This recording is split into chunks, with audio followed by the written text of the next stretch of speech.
Welcome, people, to the day after the Derby show. We've got me today, Jake Smith, and my bro Nalante as well on the show. How you doing, bro?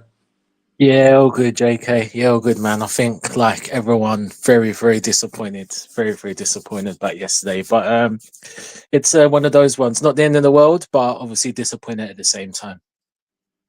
Exactly that. I think there were so many decisions yesterday that were sort of wrong, and they got away with it. But we'll go into that in the show as well. Um, Also, big up the chat. Whoever's in the chat, press the like button when you come in. That'd be nice one for Fozzie. Did you enjoy the derby? We'll go with that question first. Nalante. I think the derby was the derby. If I'm honest, I think it was to be expected. Fun, got some thunder. It was a typical, I think, like yourself, JK. A typical Merseyside derby. A lot of in and outs, a lot of fouls, a lot of tackles, a lot of this. The crowd, obviously, the last game at Goodison, I don't think there was much in the game in terms of action, goal action, really, apart from the goals. I mean, but all the drama was at the end. So, yeah. Yeah, like for me, I love the atmosphere. I think the hostile sort of crowd made the game a bit more like exciting. It was a sort of an exciting sort of game because it was on edge. I don't think Everton were great as well. Were we great? Did we deserve that win? I think when you go 2-1 up for that long and the game's sort of going into the last few moments of the game and you let a goal in, you're going to be a bit sort of disappointed in the game. Who are your standout guys? I'd say. Oh, for us, or would you say for Everton? For us, for example. Yes. It's kind of hard because I don't think anyone really played to their potential. Yeah, I mean, if you have to put if I have to make a decision,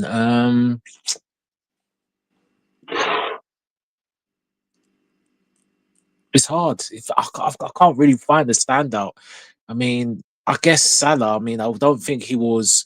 It's great. I guess Salah. I guess because he got an assist and a goal, and he only and no other shot really. But I don't think he was great. And then maybe Mac to an extent. But yeah, I can't really think. I don't think there was a standout play for us, in my opinion.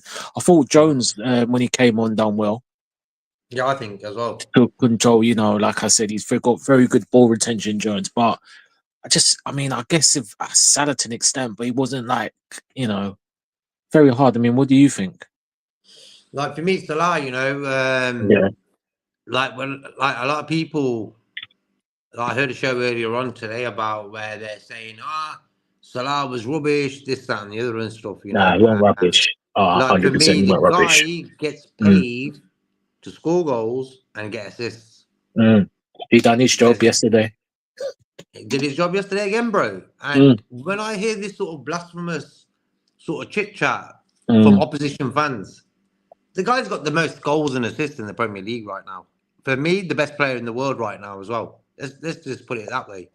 Agreed. So you're trying to and the way opposition fans are trying to go at Salah, and they're doing it with a passion as well, because they know he's our lethal weapon. Yeah. I'm getting too old for this, but he's our lethal weapon, so they're going to go at He's a him. stat man.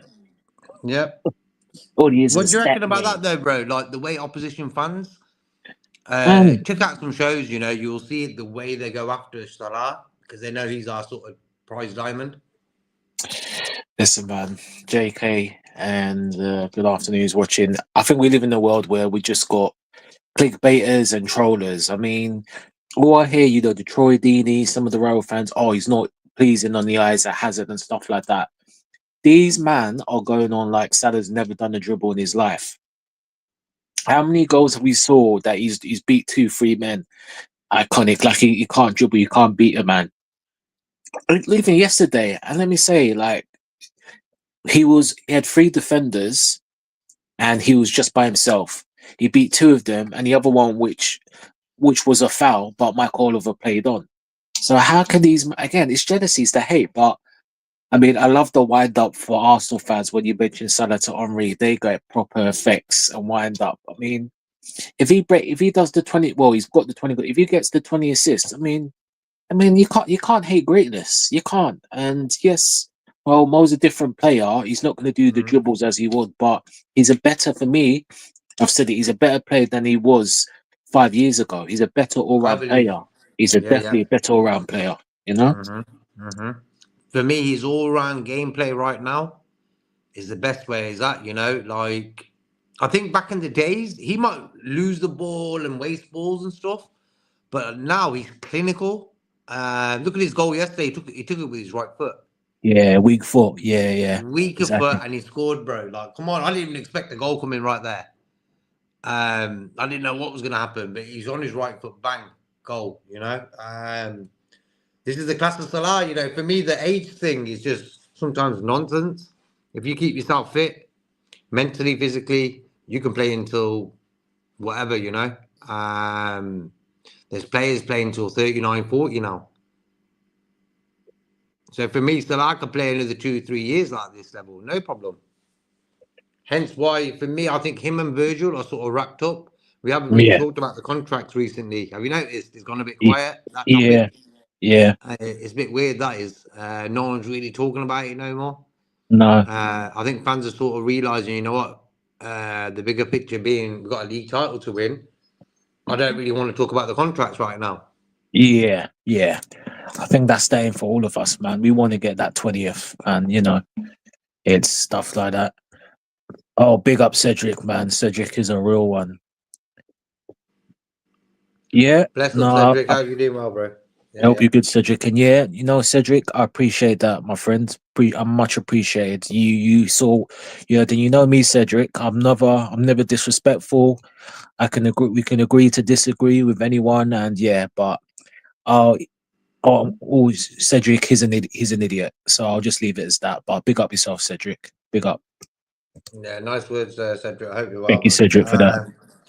Respect is everything in football. Yeah, Like you see, like coming with that.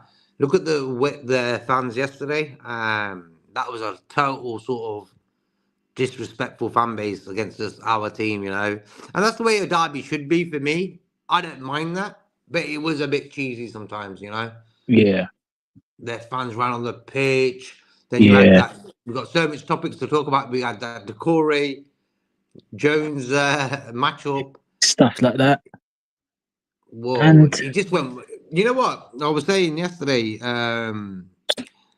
Say in the 89th minute, things were looking rosy, and we had the game under control when Curtis and Trent came on. I think we just looked a little bit better. I yeah, think with them two and say Darwin, we just looked better. And yeah. then what happened was it was that collision Mm, between their own two players. What sort of messed up the flow? Um, the duration that took to sort out, it sort of just took the sort of control factor out of our game. And that was for me, the turning point of the game. I wished when like for me, Jota should have scored there. He should have wrapped the game up there 3-1. What do you think? yeah, I mean, I think John, he could have been passed it. Oh, big up, John. John, big up. You're everywhere, man. Big up, John. He's a loyal subscriber to podcast. Big up, John. John, I think you should do your own podcast, John. If you want to do one, I think you should, John. But big up always with you, John. Big up Yeah, yourself. best John. Big up yourself, bro. Yeah, man. Jota, that situation there, what would you have done? Darwin was there. Yeah, I think Jota was just he could have just like passed it, but he's just getting too greedy. And then he didn't even get the shot off. I think his decision making could have been better. I think Jota. I don't think we needed to put him on. If in my opinion, although we weren't playing great, I don't think we needed to hmm put him on. I personally would have put on Endo. You know what? I didn't want. I don't really want Jota to come on. Mm, I don't know why. I just thought, you know what? I wouldn't bring him on. Leave it as it is. agreed. Or Just leave it as it is because we were sort of doing all right. Um, yeah, man. Just that. I don't know. I think that Yotta sort of situation, it all sort of stemmed from that in the way the result went. Another thing, what happened, what 12th man pointed out last night in the show was when a guy gets injured and he has a bit of treatment on the field, what normally happens in Atlanta is that he has 30 seconds off the field, don't he? Yeah, 30 seconds, yeah, get him off, his stoppage, no more than a minute, and then get him off, and then game play Get him back on. resumes. Play resumes. The referee sort of waves his hand. He comes back on, and two of their guys were getting sort of looked at. For me, did them two guys leave the field for 30 seconds? No. There you go then. 12th man brought that out yesterday, and I was like, you know what, bro? Because of the commotion and the noise from the crowd and Yeah. everything that was going on, no one really thought about that. No.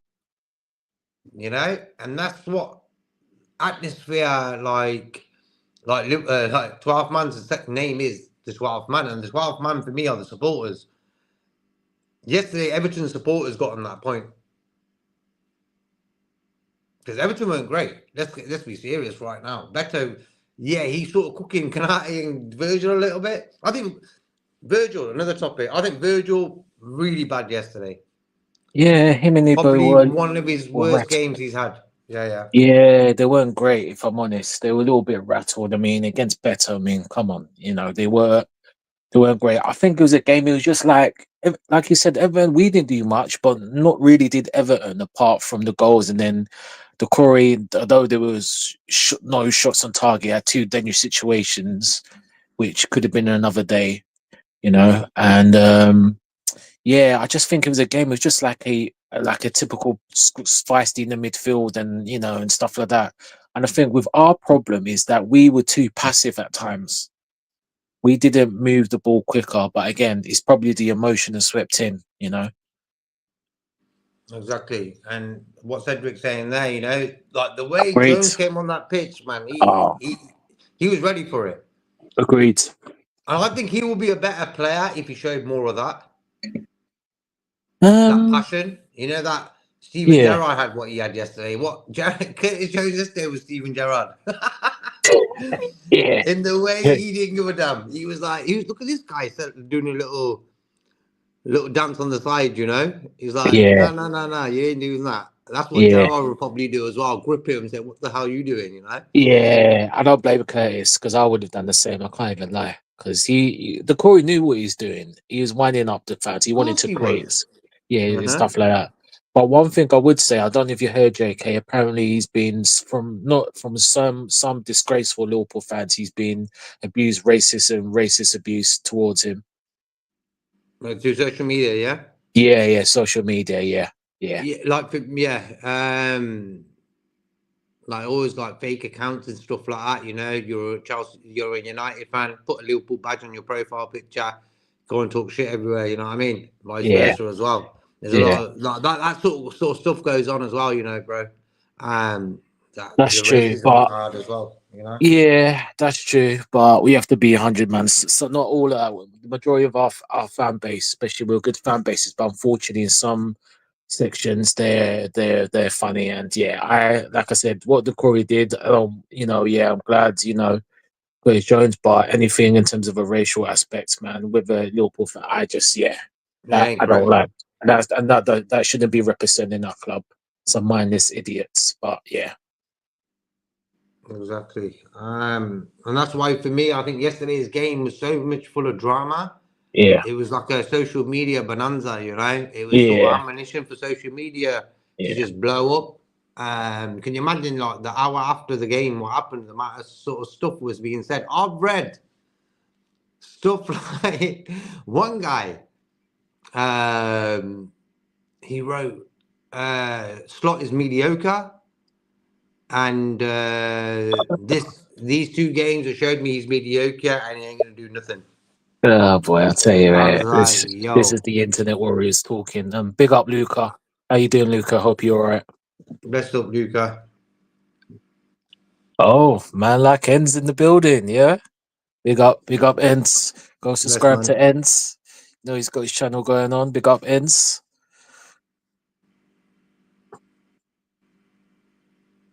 Yep. Big up, big up, Jason. How you doing, bro? All's well. Big up, Ravi. Big up, Ravi. How you doing, bro? Yeah, Jason agreed. Yeah, yeah. Listen, look, actually, I think JK. I know you've made your opinion on 12th and the chat. Let me just ask: did we deserve to win that game? We take away the Oliver shenanigans. Did we deserve that win to game? I'm just curious because for me, I thought it was just a draw was a fair result if we take away the Oliver shenanigans. I mean, what do you guys think in the chat? Let me know, please. For me, we deserved the win because of we were leading that game with moments to go. You know, we played better as soon as we scored our second goal. We just sort of played better, and I don't think Everton had a phase of the game where they were really over us, like constant pressure. Not really, bro. When you really look at it, um, they didn't really control the game. The game was sort of patchy. Um, Yeah, throughout. look, Yeah, yeah, it I was think the patchy throughout. Desmond. I think the Desmond is a fair result when you really look at it. Yeah, that's my Um, thing. But but I just Oliver, feel when you're leading 2-1 with the guys we've got on that pitch, and there's only moments to go, get the job done. So for me, I think we deserved it because of that. But I think the Desmond was really the bigger picture being the Desmond was the right result. yeah. Hello there, Brian. Hope you're cool, man. Hey, big up, bro. How you How's doing, it going, Brian? lads? Yeah, not too bad. Now you've had a good sleep over the game yesterday. What's your first sort of thoughts about the game yesterday? Good sleep, I wish. Um, yeah, Yeah, I thought tomorrow yesterday was a lie. I thought we. a lot of heads being lost over nothing. You know, I have a different way of looking at things Mm, sometimes. I, I, I mean, Decore is at his home stadium in one of the biggest, most intense, most passionate games of all time, and he turns around and he starts celebrating. Like he's celebrating in front of our fans. Trent did it in front of the Everton fans. Trent has gone right up to the Everton fans, start celebrating in front of them. Like I blame Curtis. Like it doesn't matter if you think it's right that he did that. If it's against the rules, what gives Curtis Jones the right to go running up to him and basically start throwing punches at him? I mean, why is nobody talking about that? Why is everybody saying, "Oh, it's disgraceful what the Corey did"? What about the Liverpool fans that threw the bottle at him? Mm. You know, I think there's a lot of fucking blame being thrown around here. Like Liverpool were angels last night. Curtis Jones sprinter. That's not Curtis Jones's place to get involved. Who gave him the badge to say, if anybody misbehaves on the pitch, you have a right to go over and fucking basically start a fight with them? I think people are, yeah, I think he was disgraceful last night. He came on, the first thing he did was get a yellow card for going right through one of their lads, and that was a yellow. I defy anybody to watch that again and say, that was a poor call by Oliver. He came on the pitch. First thing he did, went studs up straight, sliding into somebody, got a yellow card. Next thing he does is start a fight. I don't want that. That to me is not fight, hard, battle, loving the club. That's just a guy that couldn't keep his head and got himself sent off. I thought what he did was disgraceful. I know I'll be totally in the minority on that because I'm supposed to be a Liverpool fan and our players can't do anything wrong. But to me, the absolute joke. If one of our players had done that and Decore had run over and grabbed him and started swinging at him, what do you think people would be saying? They'd be saying ban Decore. But no, yeah, Oliver Mm. made some bad ones, but I think like people say, oh, you can't celebrate in front of fans. Why? Because it might cause a riot. If a man celebrates in front of me, do you think it's not on me to be a normal human and not start rioting because a guy is celebrating? It's all bullshit, man. I think it's all bullshit. I think Curtis Jones is totally in the wrong to do what he did. He went over and he just started a fight with the guy straight up. No, no more than that.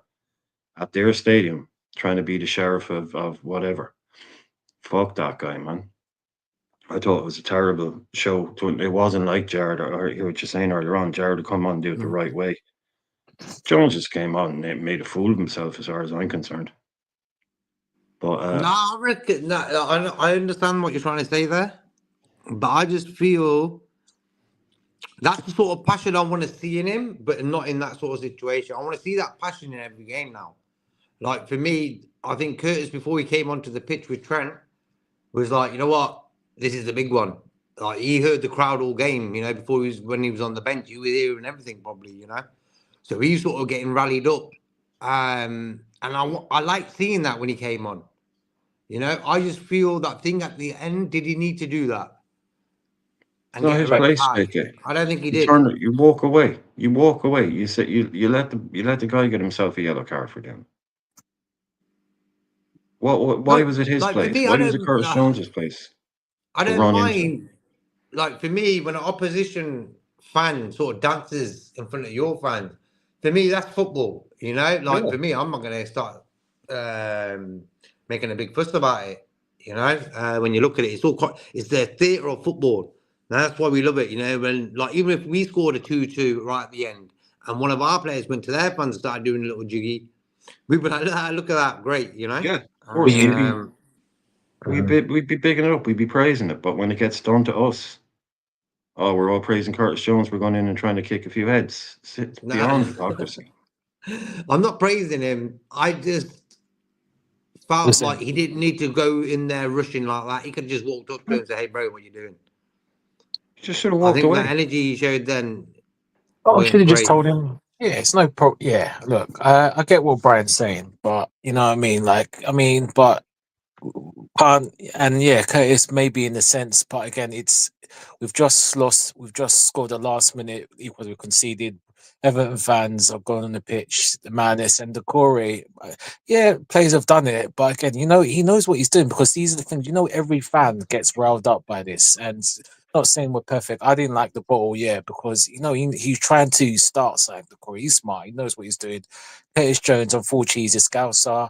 He's again, it's the heat of the moment. He got wild up and hence swinging him about. Hence, what was done was done. But that, again, I don't know if you know, Bright. Yeah, Jason agreed. Like the Corey got some racial abuse as well Mm-hmm.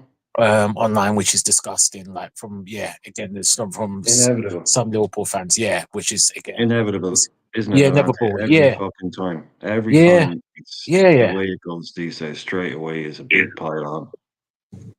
Yeah, which is unfortunately in certain fan bases, in all fan bases, there's a small minority of idiots that will usually use the excuse of race if they do something they don't like, you know. So everyone, like I said, what everyone has their part to play. Jones, you don't need to rush in and do that. Just usher him just way. The Corey knew what he was doing. He wanted to start something, and the fans' reaction were bottle fans. So all of them had the part to play, and both plays were punished, and that's simple. And that was it. Really, everyone will be punished. So, and that's fair enough. Yeah, but Brian, good question. Do you think we deserved to win that game when it was 2-1? Yeah, When it was 2-1. Yeah, yeah. Like for me, we should have wrapped that game up. Let's be serious now, you know. Yeah, well, we had two. Well, we had one very big chance at 2-1 that was brilliantly worked by Salah and Trent, Yeah. put on a plate for Darwin, and he had the first touch of a donkey. Mm-hmm. That should have been a goal. He should have taken that in his straight. That's what people are always talking about, playing the ball in behind for him, running onto it. That was on a plate. Someone else had a chance. We shouldn't have been like worst that should have happened there was it was a 3-2. We should have had that third goal before it even came down to that. So I'm blaming us for that. Yeah. Like they Nice only one. turned up the heat and the passion at the end, man. Like that game was like it was bitty or whatever, you know, the fouls and bits and pieces. But it wasn't like blood and thunder. Like so it wasn't like like the kind of the passionate derby thing only really came around towards the end. So we Yeah. had a whole game to go out and win that. It was being played in. It was a strong game, but it was like it wasn't 100 mile an hour. Everybody scrappy. punching the tackles. Yeah. Yeah, Yeah. Yeah. we had enough chances to take control and play our football in it. It only got like I say, went kind of crazy in that last kind of towards the extra time period. Nice one, Jason, for that. You know, Jason. Keep up the great work, gents. Has only stopped made a mistake with their substitutes. I feel that Yota did need to come on. Yep. I think we said that earlier on, me and Nolente. Yeah, that's correct. Yeah, Jason, you made a mistake. For me, Simicast, he was sound when he came on. Trent played really well when he came on as well. So them subs were sound. I just felt like the Yota one, did we really need it? So, what do you think, Nolente, Brian?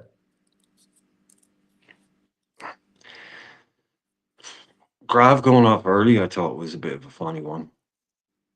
I think he Wasn't was sort of expecting that. tired, man. I don't know. Because our midfield weren't great yesterday. I think our midfield sort of let us down yesterday. He weren't great. And I think Gravenberch and Sabotolai were sort of not really at their best. And I think Gravenberch, I would have just brought Endo in then. Yeah, I don't know if he made a mistake. I think he kind of brought on. I don't think he brought off anybody that should have stayed on, if you put it that way. Maybe the people that came on. I mean, they were the ones people would want. Bring Darwin on or make a change. So, well, maybe it was mainly probably just bring on Darwin kind of thing, and he came on. Simi was a kind of an obvious one. Yeah, because I Robertson, don't know if they worked or if they were a mistake. I'd say I don't think they were a mistake, but I don't think they had a huge impact either. Yeah, because I think Robertson, what he did wrong in like the 23rd minute was kick the ball away. Yeah.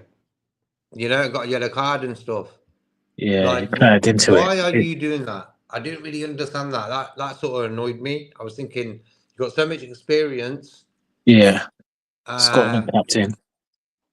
Like, you don't need to do that in a derby, bro.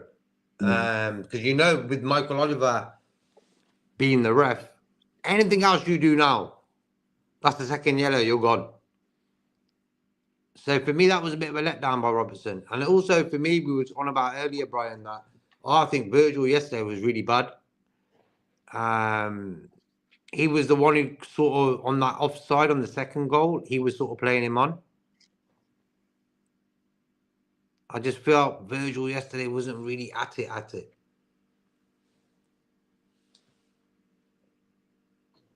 Yeah.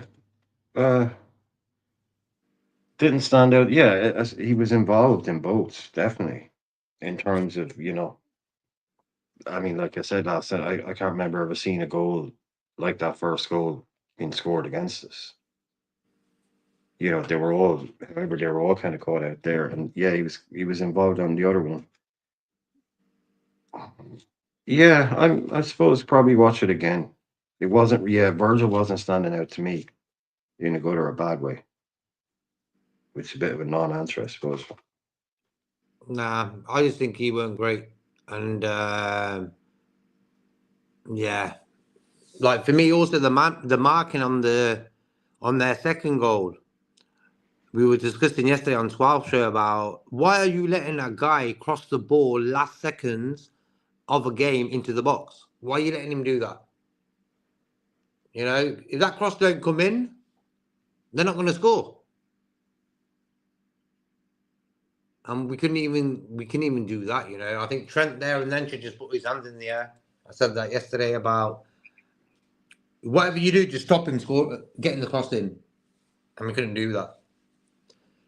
Yeah. Cedric says Curtis got carried away by the occasion. Not right, obviously. I was just wishing that position was put in game. Exactly. That passion was put in game. Exactly that. JK said, yeah. Agreed, Cedric. That passion you showed there at the end, do that in a normal game. Like Liverpool's your team. And passion makes you a better player because it makes you want to win more, And when you want to win, you play better. I just feel like that, And I think Curtis sort of lacks that in him sometimes. Like for me, he's been with Klopp and Slot now. Both of them managers like this guy. Come on, Curtis is getting game time under both managers. So for me, it's about time now. I said at the start of the season on 12 Man Show that this season is going to be important for two guys for me, Curtis and Darwin Nunes. We're more than halfway through the season now. Do you think them two guys have done okay this season, or could have done better, or what, Nalante? You're talking about, was it what, Curtis and Lucho? Yeah, Curtis and Darwin. Oh, They're the Darwin. two guys I said very important that they have a great season. Yeah. Curtis he's had some good games for us, and his games, obviously, like the Man United game, he weren't great at all. I think with Curtis, I think he's had a decent season, but there's room to improvement. I don't think he's had a terrible season. He's been good at certain games, most games, even the Tottenham game. I thought he was good.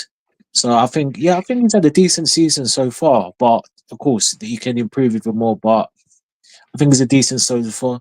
Darwin, again, I mean, it's like every fan base wants Darwin. I wouldn't say, I don't think he's had a great season, but what I will say to flip it on the coin, he hasn't been helped that he hasn't had consecutive games starting, like 2 or 3 games in Exactly. a row.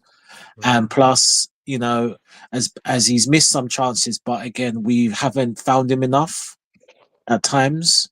For me, like when we're playing certain games, he's making runs and the ball's not getting to him. So again, he hasn't helped. But again, as Brian said, there was a chance. Again, it wasn't a goal scoring opportunity chance, but it was a chance to get into the box, and it's a ball when he should have got there and he didn't. So, but it just kind of unfortunately sums Darwin's situation up. But all you can do is hope he plays great for the end of the season. So there's circumstances. There's circumstances with Darwin, in my opinion. Brian? Jones is never going to make it at Liverpool, lads. Jones is a squad player. He's never been the first choice pick for any manager in any position. He's valued. He works well, but look, if he was the real deal, he'd be in that team. He's not in that team. I think everybody knows that. This guy doesn't start for us. He gets into our squad, but he doesn't start for us. I don't see him turning into something overnight. I just think this is as good as he gets. This is as good as he's going to get. There's probably like he's got a little bit more maybe that he can develop, but not a lot more. I just think it's fine. Not everybody can be the best in the world. I just don't think, if he was on the market for 35 million at Villa or Tottenham, would anybody want us to go out and buy him, even if he was Scouse? Don't think anybody else. Oh, we should go and get that Curtis Jones guy. No, I just think he's kind of reached the level. Mhm. Again, I know I'm being tough on Ben. I know it's sacrilege. He's a Liverpool player, but I can't cheerlead for everybody. He's been around long enough. I've seen enough of him. I just think he's okay. And being Mhm. okay doesn't make you a Liverpool player. It's just he got to where he is because of hard work and talent. But I think he's hit a bit of a ceiling. Same with Harvey Elliott. I think Elliott is just that's the guy he is now. I don't think so. In 3 years' time, he's going to be our Iniesta or something. Mhm. These guys, I just think this is the level that they're at, and it's a tough team to get into. But Jones, I've never been blown away by him in 3 or 4 games in a row, and he has gotten Exactly. games.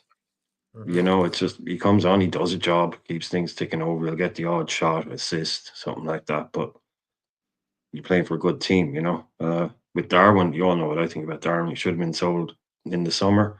It's a failed experiment. It hasn't worked out.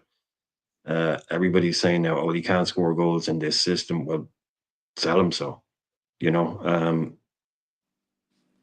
again, like the thing about if he doesn't get a run of games, but like if you're fit and you're not getting picked, you're not getting picked because you're not good enough to play. That's the first thing. That's the reason he doesn't get a run of games to get chances. If he was the best player, if he was the best option, he'd get picked and he'd play. So yeah, he's very interested in going to Saudi. By all accounts, there's a few different journalists are saying that now that deal was very much nearly completed if we could find someone in time. We couldn't get someone else in. But Darwin is happy at the moment to look at that, to look at doing something over there, moving over there. So if he wants to leave, he wants to go to Saudi. They've obviously put a nice big contract in front of him and they'll be back in the summer. So he's got 6 goals in all competitions this year for an £8 million striker. Don't care what the circumstances are. He was here under Klopp for 2 years, not a lot, and he didn't do under Klopp either. Klopp was dropping him. You know, I don't know what more you can say about the guy. It's just it hasn't worked out, so and it ain't going to work out. Yeah. For me, if he goes to Saudi, not good for him. Money-wise, yeah, but how old is he now, Darwin? 26. Yeah, I think it's about that now. Yeah, 25, 26-ish. Yeah, so he's still got I years think he was left in him, 23 when we won. Okay, so he's been in there a few years now.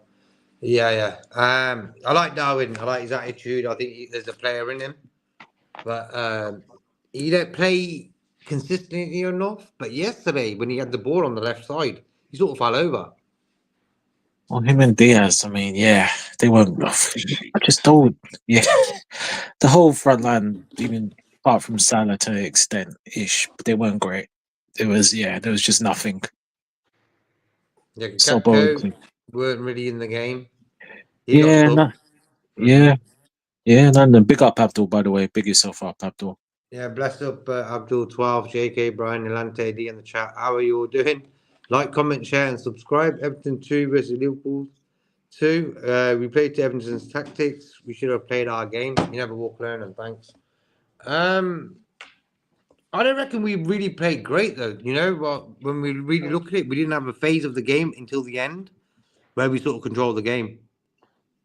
It was only at the end where Brian said where it sort of got a bit heated, like it was more of a derby at the end, towards the end.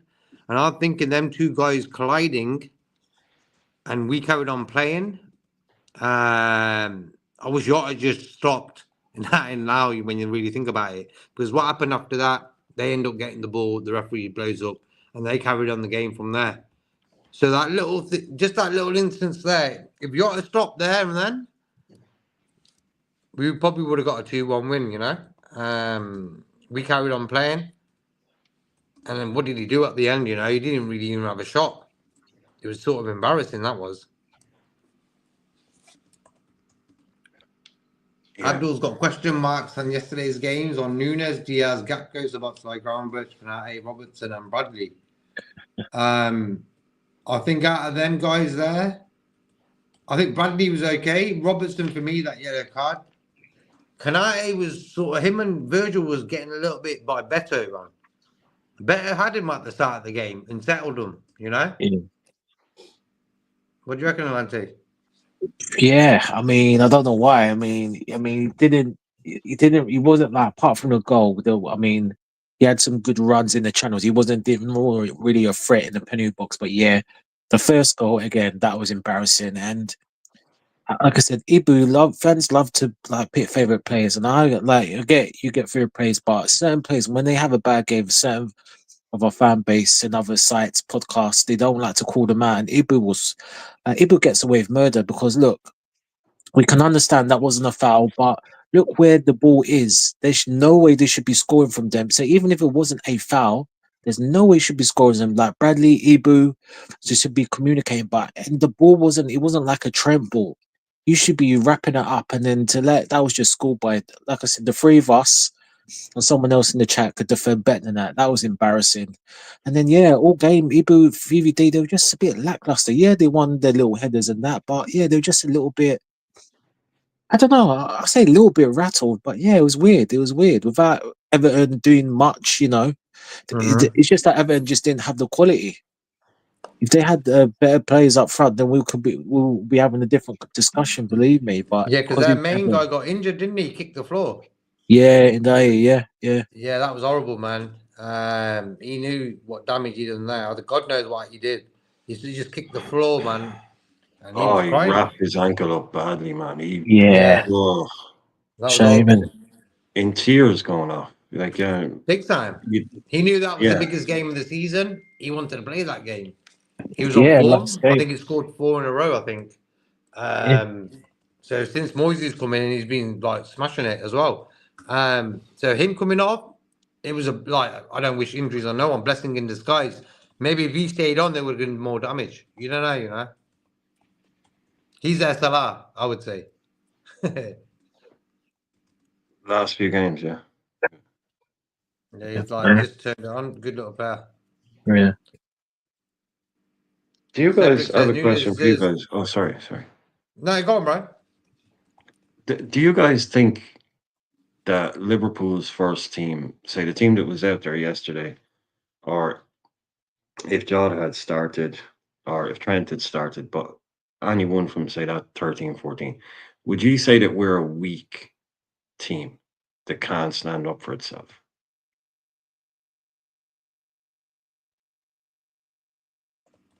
Mm, like for me, we could be a little bit tougher. Hence why I was happy when I seen Curtis on a mad one at the end. I said, "About bloody time." Now do it in the game now. You know. I think sometimes, like, look at that United game 2-2 a few weeks ago at Anfield. If we were a bit more tougher mentally, like, you know what, let's bully them, we would have got a better result. So for me, I think we could bully teams better. Like, we've got the players to do it. I think Virgil does it his own way. Recently, I've seen Virgil. He's against what's his name? The guy who plays for Arsenal just got injured. Oh, Havertz. All of them? Like all of them, yeah. But Havertz, like the way Virgil was going after him. So I've seen that more in Virgil's game recently, where he's sort of more aggressive. Have you noticed? Oh, yeah, the thing where it's okay to smack someone in the mouth if you're Virgil van Dijk, but it's Yeah, not if yeah, you play. yeah. Yeah, Like yeah, for me, he okay. got away with that one. Like, come on. I Yeah. know he's Virgil van Dijk, but bro, he got away with that one. I was thinking, The what other you doing one, there? someone else got smashed and it's like, oh, well, he's a mouthy player, so they deserve to get smashed in the face. Well, if one of our players gets smashed in the face, we're not saying that. I'm just Like, I said wondering, straight Nolante, away. do you think, Nolante, we're weak? We can be bullied?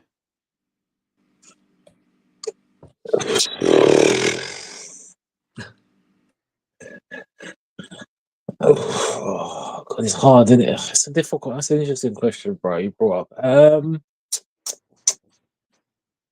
I don't. You know what? I don't think we're weak. I just think sometimes we just switch off on games a little bit mentally. I don't think we can. I think Mac has got a streak about him. Grav is not like Grav can have himself physically because they all got players have got different personalities. But Robbo does. I'm not going to use the word because I don't like swearing. Housery, if you know what I mean. Robbo's got in it. Trent has got in him not to be, to impose himself. Ibu and Virgil, both of them. And I mean, Grav is not someone to let himself get bullied. Grav can handle himself in terms of with the ball. What I'm saying, and Matt, yeah, I don't think so. But I just feel sometimes we're just a little bit passive. Like, for instance, the game. There wasn't a fact that Everton would get. We knew what Everton were going to do. It was a scrappy game, as you know, bro. It wasn't really like you said, blood and thunder. We can hold our own. I think we're just sometimes a little bit passive at times. I think that's what it is. But even Jota, Darwin, they've got the dog in them, if you know what I mean. They've got that Hmm. dog. They've got that little bite, and Diaz as well. So I don't think as if we can get bullied. I think it's just sometimes the mentality of the players in the game. They're just sometimes a bit passive. Okay, so What do you then, reckon, Brian? good. My follow-up question then is: do you think then it's a legitimate excuse? Because I've heard it. Basically, surprisingly enough, anytime we've been beaten, that Mm, the other team was illegally bullying us physically. Oh, they were all. I grew up watching '90s football. I mean, these guys are powder puff compared to what they used to be. But apparently everyone is super strong and overly physical and, all this kind of stuff. Because I keep hearing that as an excuse that one of the excuses for us losing games is other teams were overpowering us, being too strong for us, being able to bully us, being, and you know, it wasn't fair or whatever. I think, because I don't like, that disgusts me every time I hear it. It's like the idea that a Liverpool team can be bullied, Mm. that we can be outdone physically. Like, do you not know who we're talking about? Like Sammy Hipia, Stephen Gerrard, Graham Souness, Steve Uh, McMahon. Think we don't get bullied. You can try, but since when is that an excuse for us losing games? That these teams, they don't want to play football. They want to come and bully you. Cool, we'll beat them at that too then, because we'll be better than them at that stuff too. I just think this is seen anytime we get beaten. This it's like, oh well, that team is super physical and super strong. Well, why should that be enough to beat us? Just pure strength. I just don't. I don't think we are weak. I just think it's weak-minded fans that are using it as an excuse. I don't think Mac has agreed. ever been bullied in his Ag- life. Agreed. Have you ever Agreed, seen Brian. McAllister going in on a challenge? That guy go through a brick wall. Yeah. Canate, go up and try and bully Canate. Like you said, Darwin, Diaz, they'll kick you. Look at Diaz last night twice. He didn't even try and attempt to play the ball. He did that thing where the Everton player went up and jumped and he ran at him Yeah. from 5 yards and just barged straight into him. Didn't get a yellow Yeah. card for either. Yeah. Didn't even look at the ball, went straight into him. Mm-hmm. But then when we lose again, they were too physical. It's not fair the way they played. No, I don't want to hear it Give and anymore, take, man. man. It's give and take. Simple as. Yeah, you have You to be know. able. If you can't deal with that, if you can't deal with strong play, it's not people trying to break your legs. It's not people headbutting you. It's just physicality. It's like, can you be bullied off the ball? Like Souness used to say it. I know he probably says but there was some guy. Scotland were playing him, and this guy was supposed to be the best thing ever, and he was some Italian player. And he said, I just went through him. First challenge, I went through him. I said I didn't see him again for 90 minutes. That's what I mean. You just go in and like, right, that guy, you bullied him into staying away from you. Almost. Go in hard and, physical. But like the Bradley one on Mbappe, the Bradley one on your man the other day, Son, Mm-hmm. that kind of stuff. So Bradley, that's what I wanted to see. I thought Bradley had enjoyed that game last night. Exactly. That's why for me, you got to keep the old school sort of mentality of football within the game. Like them two challenges from Bradley was old school Sunday League sort of challenge, where you make it, you end up in the car park because you're sliding so long. You know what I mean? Hard but fair. Hard but fair, exactly. And for me, football's turned into a game where like you're walking on broken glass. Like you cannot talk to a referee now. Only the captain can. Even though And they what all was it? You who said it yesterday? That where's that gone now, or was it 12? Like it was the rule where only the captain can talk, but now it seems like everyone can again. Yeah, try and control that on a pitch. You got 10 guys all losing their minds Streaming, around it. plus the fans. You know. Yeah, those are unrealistic rules. I think just because there's rules, that's Yeah. unrealistic. It's too much now. Yeah, When you look at every football. player is going to remember in the heat of the moment. Oh, I'm not the captain. Sorry, I must walk away and be a good boy. Ask the captain to pass on Yeah, my message to the referee. Come on, grow up, lads. Yeah, what do? Take all the passion out of it, Jake. and that's the aim. You know, because for me, that's why. Hence, why I didn't mind seeing what Cookie was doing yesterday. Yeah, he got a red card for it. So did Arnie Slot. And what did he say to the referee? Does anyone know what he said? What do you think he said, Brian? Oh, there's. I'll have a look. It's there online. I saw it a minute ago. Someone wrote down what he said. I'll have a little Yeah. look it up. Yeah. He went in like, do you want to have a pint after the game? No, he was Have a red not card. inviting him out for a steak in a club. I'm No. teetotal. I don't drink, you cheeky fucker. You know? Yeah, okay. Let me see. Where's it gone?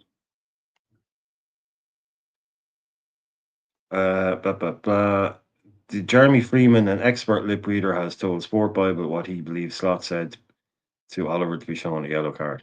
That's not a push? Question mark. He's talking about Canada. That's not a push. It's a effing disgrace. You go and watch that again. That's it. Okay. That's all he said. That's nice. Straight away, he didn't hesitate. Did you see him? He was already like, you know, like them old school Western films where two cowboys end up meeting somewhere and they both sort of got their hands on their pockets, ready. Michael Oliver was like that yesterday. As soon as Slot was in his sort of area, you know, he had his hand right on his pocket, ready to pull that fucking red card out. That was comedy, man. I knew straight away when I seen Slot, he's going to say something. And he's going to end up getting a red card, or something's going to happen. Too funny. Apparently, like he went. Apparently, he says he shook hands with me, and he kind of goes, oh, great game. And he said, after red card, the Liverpool boss added, sure, you give me a red card for that, I will check it out for later. Me and you, yeah, sure, you give me a red card, we'll talk after. So, that's the side of Arne Slot we haven't seen before, isn't it? Yeah, and this game and the Plymouth game sort of might have put it out of him. Welcome to England. Welcome to England, as Bernadette said yesterday. But it's good to see. I think, like, when you look at the both results, okay, we're at the FA Cup. It won a final. It was a big cup upset and stuff. But we're out of that cup, and we didn't have to play them games. Okay, and the other one was we got a point away at Goodison. So it's been a rough week for him in that way, where we could have won both of them games. But he's seen a side of the English side of Slot now where he has to play a bit dirty sometimes and play a bit tougher, you know. But I wouldn't say it's a wake up call, but it's a good thing for him to experience that now, if you know what I mean. Because when he was at Goodison yesterday, could you imagine the amount of stuff he was hearing? Oh yeah. Yeah. You can't prepare for that. You have to experience it. You know, you can watch all the videos he wanted to see about playing at Goodison and all that, but till you actually go there, yeah. Yeah. His face just didn't look comfortable yesterday. You know, when he's at Anfield, he looks comfortable. He's at home, he's got his slippers on and that. Yesterday, he just thought like, oh, I'm not meant to be in this hood. You know? I'm not meant to be here. Yeah, that sort of face. Yeah. Abdul's got question marks on Jones and Elliott. For me, good squad players. We need squad players. We're not going to buy big to get two guys to replace these two guys for big money. So for me, Jones and Elliott both support Liverpool, so they're both Liverpool fans. Does it add to their talent? I think with Elliott, it does. Him being a Liverpool fan, he don't want to lose. And you can see it in him. But I feel like he don't get enough games. Same as, like, Jones gets more games than Elliott.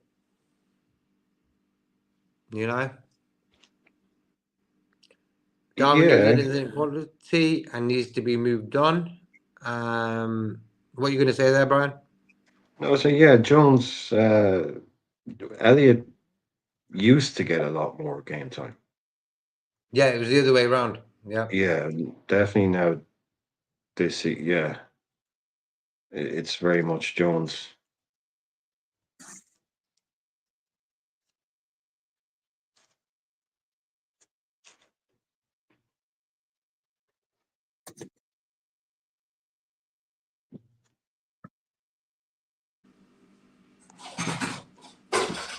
And the actor was right that we rattled them from start to the finish. Everton 2-2. Mm-hmm. And Everton played the Sunday League style of football, and the ref was on their side. Exactly. That was a Sunday League sort of game yesterday. It was the noise, you know. Put it in the mix. Yeah, Put it's it a in the mixer. kitchen sink. Whose ball is it? That's what it was. It's a bit of that old school classic. But I'm happy Slot sort of experienced it now. I wish it was earlier on in the season. That hostile sort of sound from away fans. He's experienced it now. And the good thing is we've got Everton again at Anfield. Oh, he's gonna remember it. Believe me. Yeah, He's going he to remember remembers. that. He's going to say, you know what? Let's win that game. Yeah. Next. So next, So for me, I can't wait for that one. I think the date is April the 2nd for that. Oh So there's a God. while Son's left birthday. for Yeah. that. It'd be cool. It was this weekend. That Oh, that'd be. would have been a mad one. Oh, Oh, no, I think that game could go on, mate. Tell you, mate, that'd oh, be too much blood and thunder. But yeah, I don't think it's Slot hasn't experienced it because he experienced like rivalry in the every division with Feyenoord against the rivals PSV and Ajax. They're very hostile games, but obviously this is different for the Premier League. So I mean, I don't mind. Look, Slot was always going to have some times during this league that he's going to have a bit of a blip or moment. It's not a blip, but it's just a game that this has happened, and again, we learn better. Wolves is now a must-win game because after Wolves, we've got two really hard games away. mhm. And again, and as much as we all expect to beat Wolves, if Arsenal do their job on Saturday, then there's a little bit of pressure on us. It's a little bit of pressure. So it's up to the players to just fix up and just be the players that they've been for the majority of the season and respond. And what I think one thing Slot needs to do is look, just stop this Diaz in the nine business. And even when he was on form, I was saying it.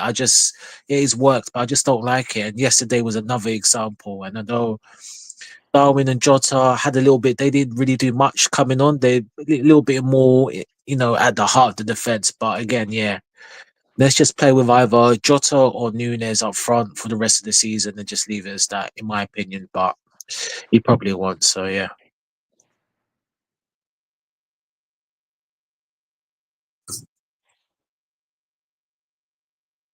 So look, when you look at them games right there, how many points are you looking at there then? And the finals are. So we've got Wolves Premier League, Villa, City, Newcastle, Southampton. So it's 5 games. How much points are you looking at there, Nante? Ideally, I'll say 3-6. If we can get 13 points out of that, Mm-hmm. I'll take that. Yeah. Yeah. Wolves is at home, Villa is away, City Yep. is away, Newcastle's at home, and Southampton's at home. So Yeah. 3 home games. Villa and City are the away games. Yeah. Villa are a good little team. They That's are. next Wednesday. Yeah. So that's next Wednesday. So after Wolves, we've got Villa. Do I want 4 points? No, I don't. Beat Wolves 3, point away at Villa. I don't know about that. Like for me, the Villa game, I want to win that as well. Yeah. The I think City, this. yeah. No, sorry, Jake. I was going to say, right, the City game, as much as they've been, terrible this season, it'll still be a bit of a hard game because we ain't won there in 10 years. We ain't won Away there. from home. And as bad as City, I saw the City Madrid game. I saw little bits. Those City's still vulnerable. You still see they still got quality, regardless. So it's not going to be a case of we go to Etihad and we win. It's going to be a hard game. So yeah. So that is, I think, is a very, very interesting game for us. I What think do you they're get for mentally weak that? this year. Say again. City, I think they're mentally weak. If you look at the amount of leads they've let slip, Mm-hmm. goals or games they were winning that they ended up losing or drawing, it's not like they've been kind of getting straight up battered. They've been collapsing a lot. Mm-hmm. So that's got to do with fitness as well, and players got to do with weakness. They brought in a lot of new players So even by the time we got 2 more games, they should, even if they have kind of improved a bit, it's probably one of the best chances to go there if we're strong. You know, they don't have that kind of scary aura that they did even just last year. So Wolves, I take 7 from those 3, and I take so 10 points. I'd be happy with 10 points from that. Three wins and a draw from Wolves, Villa City, and Southampton. You'd have to take 3 wins and a draw. And What, Newcastle. Newcastle? Yeah. Cup final, lads. We got Newcastle twice, haven't we? Yeah. First in the Prem. So we've got to beat them as well. Oh, we have them at home as well at Anfield. Yeah. So 11 points. Yeah. I don't know. That Newcastle game be tricky. Yeah. We always usually win. It's always usually a high scoring game for Newcastle. We usually win at Anfield. It's high scoring. I can imagine. I think the Southampton game, I would, if I could, because rest 1 or 2 players for that game, put them on the bench. I would for Southampton at home because the cup final the following week. I would. Yeah, that's a good opportunity too. That's a good opportunity there. Like for me, the Wolves game home, that's a win. The Villa game, I like playing Villa away. We always seem to score do well there, recent years anyway with Klopp. So I want to win there as well. And the City one is, if you're going to beat City any time in the last few years, now's the time. You know, look at City the other day against Madrid. They're 3 goals in again. City haven't been great, and now's the time to play them. So for me, I want to win there as well. The Newcastle at home win, Southampton win. 15 points there for me. You know, I would take 15 points. But if we're going to draw any, I think the Villa away is the one we might get a draw in. Yeah. Second choice isn't good enough. The midfield needs strengthening. And Arnie Slot said to Michael Oliver, "You're not on my Valentine's Day list." I'll be getting the car tomorrow. He said, and the color of the card was red, bro. I bet you had a heart on it. He's like, "Yeah, you're not my Valentine's either." Pulls out the red card. You can write in a card. Great game, Michael. Great game. Plymouth loss, Everton draw. We need to improve. 2 results which could have been worse in that way, where the Plymouth game couldn't get any worse. You know, we lost. But the Everton game yesterday, we could have lost that as well. You know, that would have been horrible. We could have won yesterday. That's the most annoying thing about yesterday's game. Everything was going cool. And I think the way the game just switched from us losing 2 points and getting 2 red cards was the madness. You know, away fans, I've seen some away fans doing videos and stuff. You want to see the Arsenal fans, bro, celebrating that goal by their guy in the 2-2. The Desmond, you got the Desmond. The way the Arsenal fans were celebrating, bro, you think it was Havertz and Jesus scoring them goals. Madness. Yeah, exactly, Cedric. Arnie, welcome to the Merseyside Derby. Yeah. Just remember, Plymouth beat us, and they didn't run on the pitch. Bless up, Callum. Hope you're cool. Big up, Callum. Big up. Steve as well. Steve, let's go. Champs are here. Callum. I've got caught Everton's parade of the 2-2 win. Yeah, they're doing it together with the Man United because they both got Desmonds against us. They call it the Desmonds parade. It's all right. Save on petrol. We'll do it together because they like buying and selling players between themselves as well. You know, come on. You know, the DVD's that's the madness about football. Like Everton really do a lot of business with Man United as well. You know, I just don't understand that relationship there. Like Moisey came from Everton, went to Man United. So it's a bit of a weird one, that one. Arnie lost us 2 points last 10 minutes. Everything was going cool until the point where them two guys collided. That's as simple as that. And another thing, what happened in the game yesterday, what 12 said, is when them two guys got injured, they carried on playing. They didn't leave the pitch for 30 seconds each. You know, for me, that's a big, big factor of the game right there. You know, anyone talking about that online? I've not seen anything really. No, it's been nothing. We just need to match our rivals points wise and we win the title. Or we win 12 games and lose 2, we lift the title.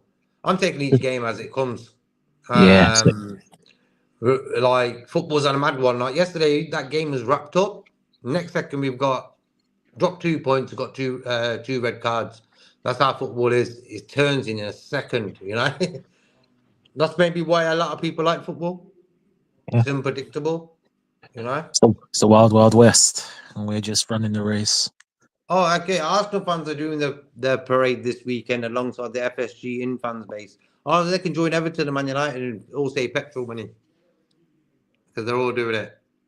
Okay, Copyright Callum's going with these scores for the Liverpool games coming up. He's going Liverpool 3-0 against Wolves at home. Okay. A 1-0 away win at Villa. I'll take that. I'll take that one. And a Man City 3-1 away win to us. Oh, I could only hope. I can see that happening. I'm not going to say it's going to happen, but you never know. Then he's saying Liverpool 3-2 against Newcastle in the Premier League. And then 4-0 against Southampton. Yeah, I like that, Callum. I like the last bit. I don't want pens, Cal. He's going 0-0 and then 5-4 on pens. No, we don't want extra time. Pens, no, Cal. Change that score. We don't need it. Take a screenshot of this. If you get it all right, whoa. Yeah. Hold on, leave that comment on. I'm going to take a screenshot. Take a There screenshot. Callum, put a bet on that. Let's see how much you get. That'd be cool. Cal, if you do win that, give us your winnings. No, I'm joking. All good, Cal. You meant to half them, bro. Yeah, that's true. Alexander, I hope you're cool, man. Big up yesterday was a kick in the teeth, but we still focused. Big up, That's Alex. what you got to do when you're at the top. You can't sort of lose concentration, you know. That's how you become champions. Otherwise, if you let games like this upset you and your rhythm, you're not really in the right business. And this is where you need to see players like Virgil, who I think yesterday wasn't great. These type of players in the squad who need to just sort of keep everyone in check and keep the game concentrated. You know, our squad's going to be tested 4 games in 10 games, 4 games in 10 days. You're trying to do tongue twister there. I've seen that, Steve. How are you? All good, Luke. I hope you're cool as well. Steve sees it like that. Kudos. I thought you were going to say kudos to Liverpool from West Ham. Okay, kudos for Jones for standing up to Jokore. Mm-hmm. Personally, I don't mind it myself. He showed a bit of fight in him. I hope he does that in games now. You know? Slot still on the learning curve. Yeah, I think this week he learned a lot. Them 2 games. Away, both games were crazy fans, hostile. Like, even the Plymouth fans were rowdy, you know? They didn't really let us settle as well. So, Steve says, I only lost us 2 points yesterday. I feel Jota shouldn't have came on. That's my opinion. Other than that, all the subs were sound. Game was going our way for the last part, you know? Yeah, I think it's more the players rather than Arnie, to be fair. I mean, the players didn't do the jobs. And Arnie can do all the coaching. It's down to the players to complete on the pitch, you know? So, yeah, I think it's more the players than Arnie, Steve. The players should wrap that game up. You know? When the guy crossed the ball in, there was 3 Liverpool players in front of the guy. Why didn't one of them guys go into the box and say, you know what? If he gets the ball into the box, or cover a guy who's in the box from their team. You know, them sort of basic sort of mistakes sort of cost us yesterday at the end there.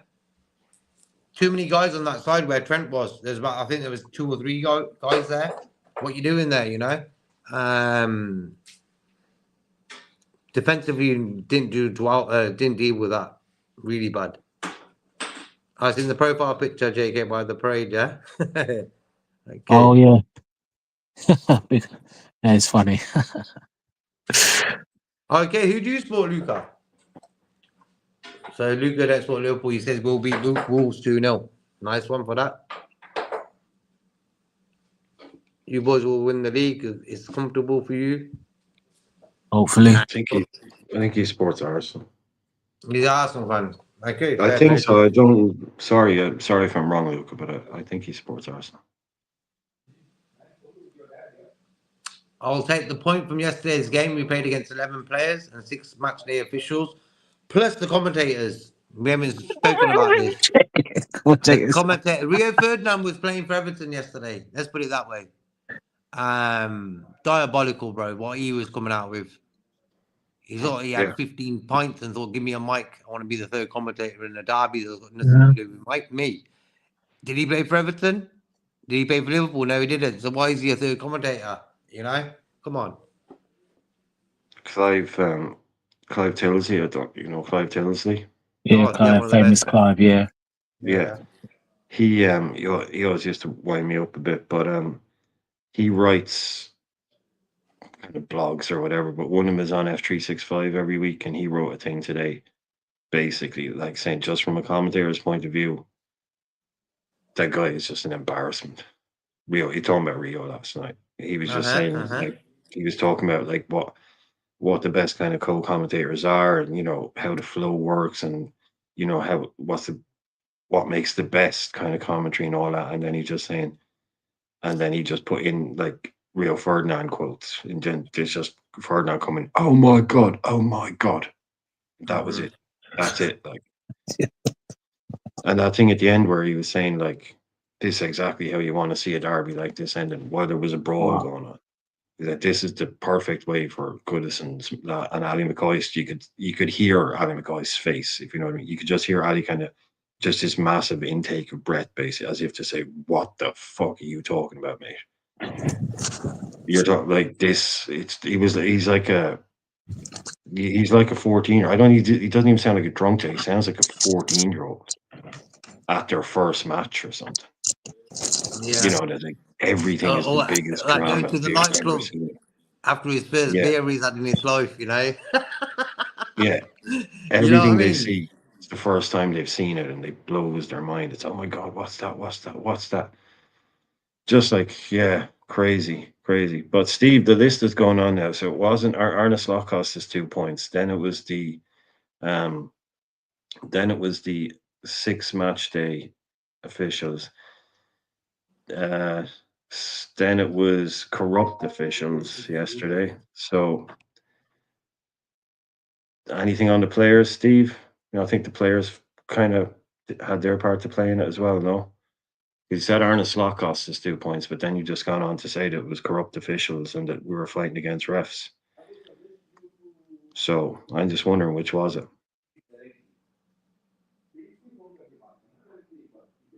For me, the way our season is going to be now is going to be like that for every game now. We were against 11 players, we're against the referees, the fans in the away end, plus all the Man United, Arsenal, even Man City fans, you know, congregating social media-wise around the world when we're playing.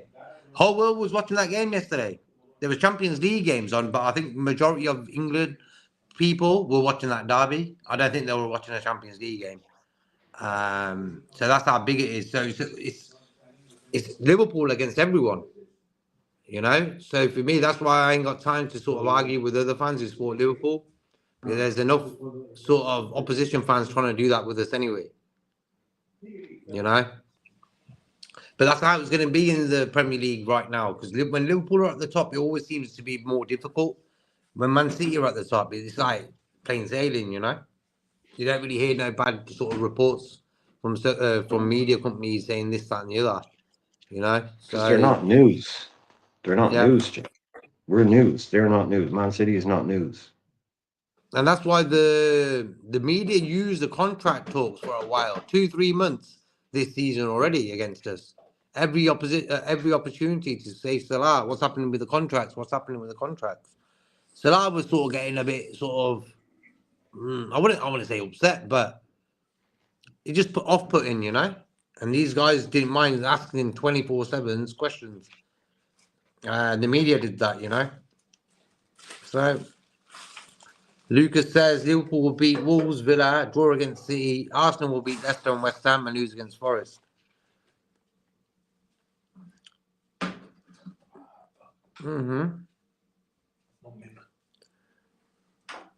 Klopp drew his first away derby 1-1. Anyway, it's never easy. Glad we got a point when we were awful. Before the game started, I'm taking a point. But I think we're good enough to beat Everton away. And with the last few moments, it was all looking rosy. So that game should have been won. Cooked officials yesterday. The first goal they scored was never a foul. True. No one's spoken about that. McAllister didn't really touch the guy.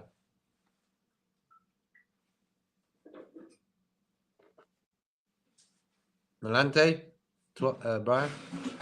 Oh yeah, we know it wasn't a foul, right? But it wasn't like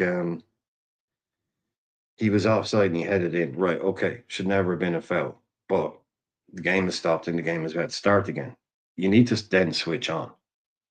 The fact that it wasn't a foul doesn't mean that you get to stand there, do nothing, and let them score and go, oh well, that shouldn't have counted because it wasn't a foul. You need to defend the next play. You know, you got a decision that went wrong. I mean, Christ, like, you know, there's going to be decisions that go wrong.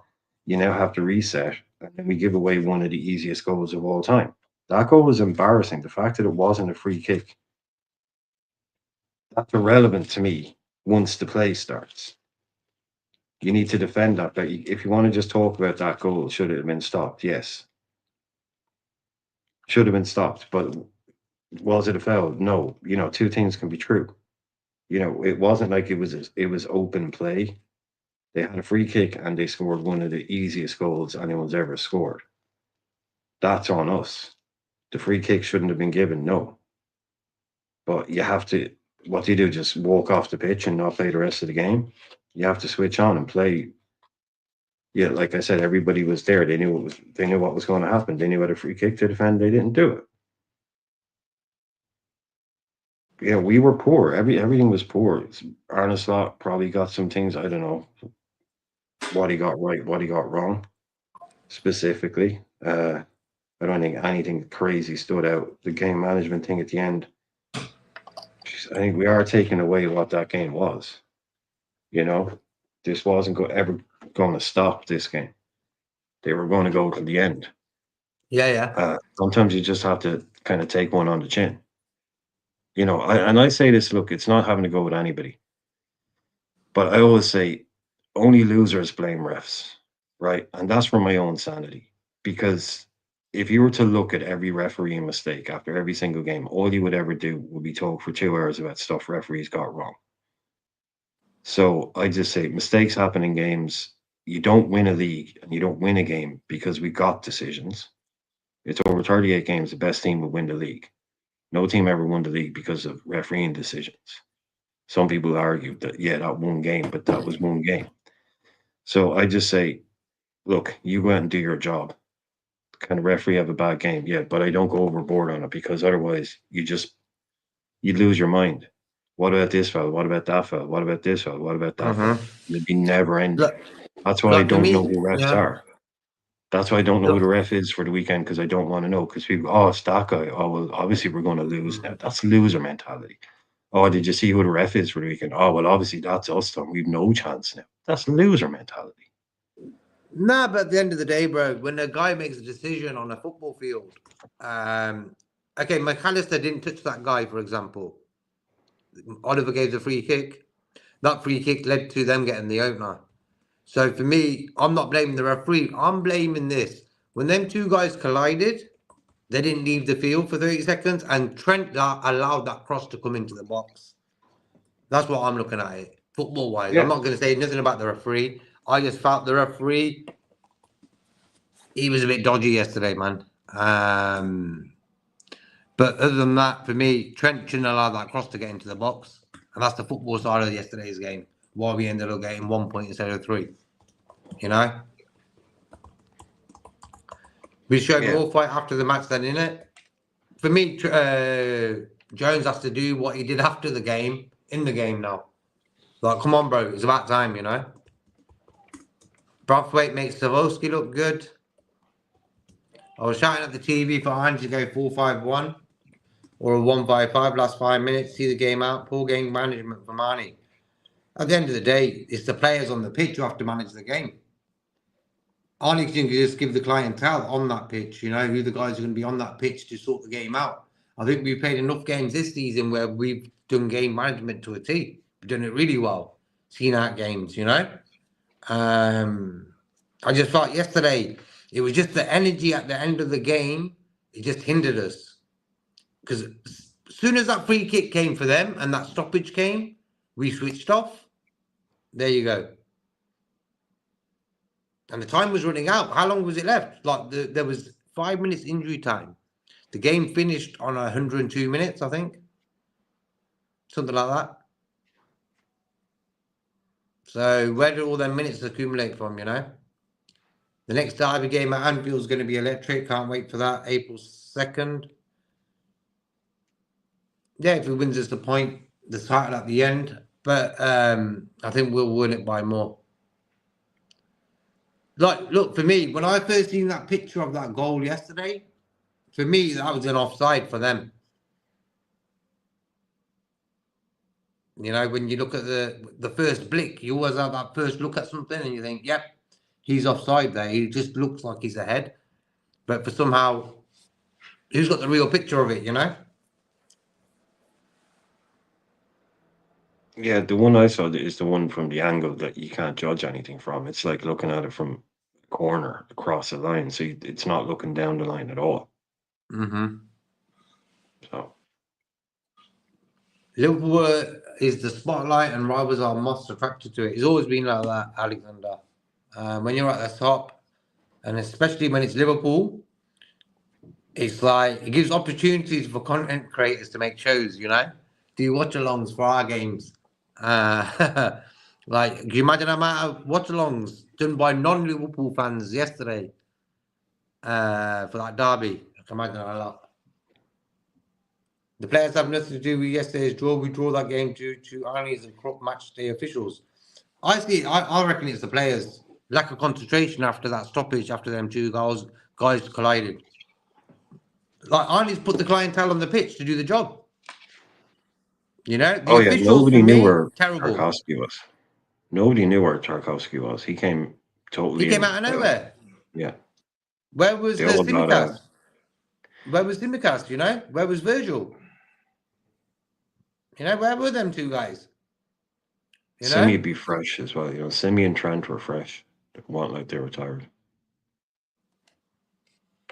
For me, the officials yesterday, they were bad. Michael Oliver, yellow cards here and there. A few bad mistakes, you know.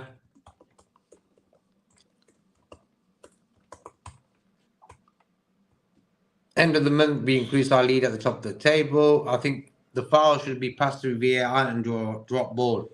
Like, for me, when that goal, I know he's going to waste time. You know, yesterday when that goal they scored from that free kick, VAR should already be looking at the free kick and to see if it was a valuable free kick for that goal to come from.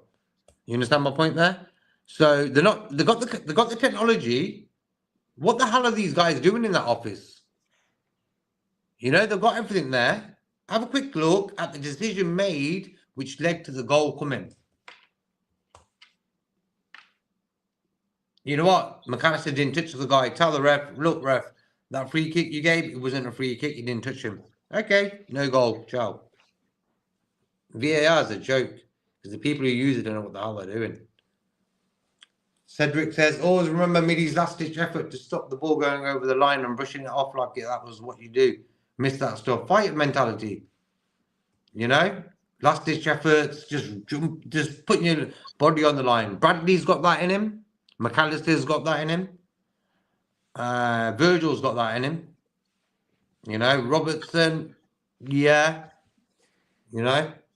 And when you're playing at a team like Liverpool, you need that mentality. You know, if you want to win.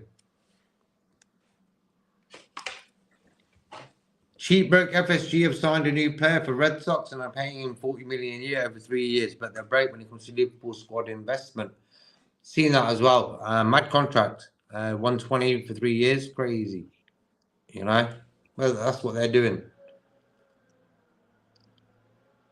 That's the world of sport over there. They pay mad contracts, like really mad. Totally different scenario over there. There's no FFP over there. Yep. Free reign. Free reign. What was that, Anante? I said like free reign, like Brian said, free reign. Well, their cap is just ridiculous. Yeah, those basketball contracts, baseball contracts. Yeah. But Bigger they give him as country. well. They give him that thing as well, like you know over there, like when you win the lotto, like those big numbers, like you win, like even the Euros where you win like 200 million Yeah. or like 150 million, like they say, you've won it, but you can have it all up front, but you don't get the full amount. Like if you want it all up front, you can have your say 150 million. That's your prize. You get maybe 80, or they'll give it to you basically in installments, and you get the full amount. Because they do that in America as well, because they know like if someone's been living on, you know, benefits or whatever, and they win 180 million on the Arkansas State Lottery, waking up the next day with 80 million quid or 180 million quid, they're going to go nuts. So they say, like, we can kind of piece this out to you, and you get the whole lot. Or else you can just have the whole thing now and you can have less. They do a lot of that with those contracts as well. I think they actually kind of agreed to pay them like 15 years after they've retired and shit. Like he might only, that's saying like $20 million a year. He might only get like maybe 4 or 5. But they'll be paying him 10 years after he retires. They do crazy shit like that. You know, it sounds like they rounded up to the big number. It's a $200 million contract, but like he might actually get that paid over 20 years or something. They have a totally different way of doing shit over there. It's really weird. But it's all the kind of, because you know these players end up retiring really early and shit, a lot. But yeah, could you imagine that if like Liverpool were still playing footballers like 10 years after they'd retired, they were still on $2 million a year contracts? I don't mind that because for me, when you play when you've got a guy, you got to look after your old players. You know, like what's 2 million a year? Nothing really. When you look at it, you know, look after your old players when they spent more than 6 years at a club like Liverpool. We sort of respect our players anyway. Hence why I'm not a big fan of this new social media world where Liverpool fans are constantly bickering over players. Like talking about Isaac, like he's a Liverpool player. He plays for Newcastle people, you know. Darwin's this, Diaz is this, and this and that. These guys have got us to where we're at right now, top of the league, 7 points. Copyright Callum, Everton beat us 2-0 at Goodison and didn't run on the pitch, but to do it in a 2-2 draw, weird club. Can't believe Everton are on Liverpool sometimes. That's what I mean when they do like business with Man United and Rooney. They gave Rooney to Manchester United. Come on, like that was weird. I was thinking, which club like Rooney? Where would he go? He ended up going to Man United. Couldn't believe it. Good game planned by Moyes. They stopped our defenders passing the ball to McAllister and Ryan. Ryan gets taken off second half. I don't think Ryan was great yesterday. I think our midfield was pretty poor yesterday, actually. I was expecting more for them three. Not great. What do you think of our midfield yesterday, Brian? Well, like what Steve is saying there, I think it was Jim Beglin or someone was the co-commentator. They were pointing that out as well last night, that they had a really simple tactic of putting the two centre forwards, Beto and the other guy, and Dye when he was on the team, in between Trent or in between Virgil and Grav, and just put a really easy way of stopping the pass to Grav, and Grav was just there, not able to get the ball. Very simple way of stopping it, worryingly simple. And yeah, I don't think it was like when you a lot of these games like that, the Forest game, Plymouth game, where we've been out muscled and beaten at a different kind of football.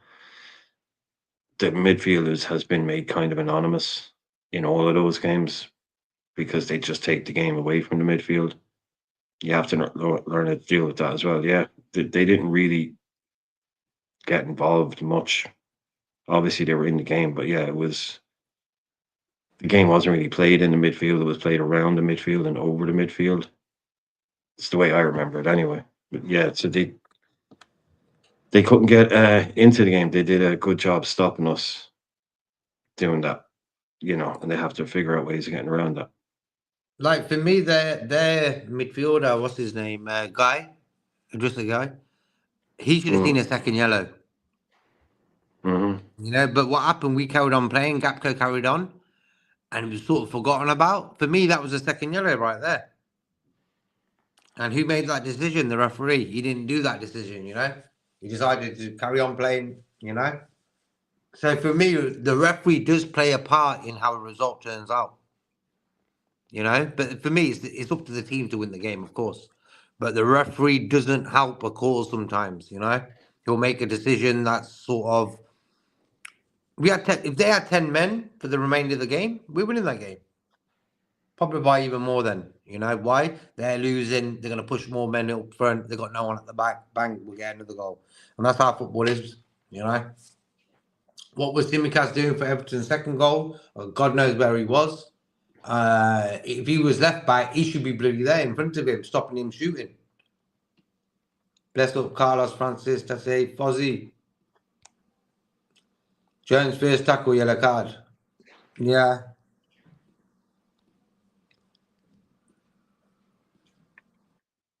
Yeah, that's Clear what yellow. Have happened. you seen it?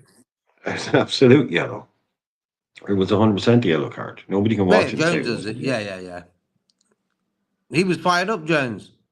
Doesn't matter if it's your first tackle, unfortunately. When it's one like that, that's a yellow card. It's a yellow card. But for me, the other day, Conor Bradley got a yellow for going for a ball, and he got a yellow card for just going for the ball. It was a bit aggressive, of course, but the way football is right now, yellow cards are getting dished out like it's free money by the bank, It's like, yeah, everyone have a credit card. Hey, there you go. Just a madness.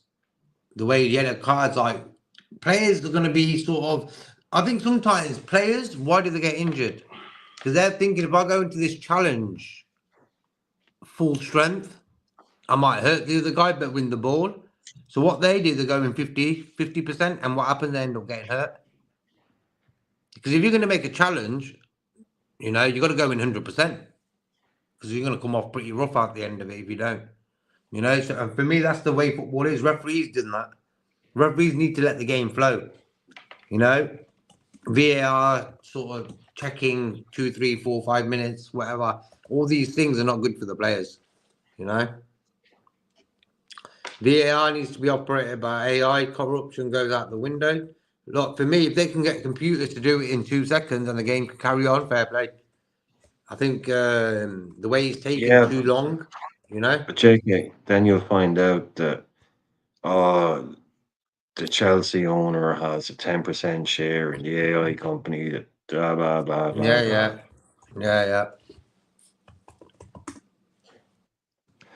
Look, I was saying this a few times in the last few weeks. When I watch Championship football, I enjoy the game. Why? Because it's non-stop. There's no stoppages. There's no this, that, and the other. It's just like the Lions just put his hand flag up, bang, it's offside. Ciao, carry on. You know, and that's the way football should be. You know, VAR just stopped that flow of a football game. Carlos says we should be scoring more goals. Yesterday, yeah, we should have scored. As soon as we got the second, we should look for the third. And that was for me when Jota went through on that in that collision phase. Jota needed to score there. Just didn't look right. Alisson gets scored past easily nowadays. I don't know why Alisson's like.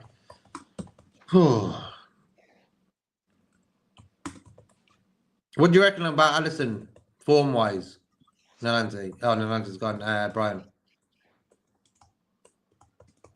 I think he was getting back to his sharpest. Those two goals, I think the first one, I actually, Callum was saying he thought he was poor on it. I just thought that was a great finish. Close to his body, underneath him. Like some people saying, sometimes like when it's between your arm and your leg, it's actually quite difficult. And that's where he put it. I actually just think that was a really nice finish by Beto. No one's stopping the second one. Before that game, 2 games previous to that, he looked proper sharp again. Yeah, I wouldn't be too critical of him from yesterday for either of the goals. And I think the 2 games before that, I thought he was back to better form.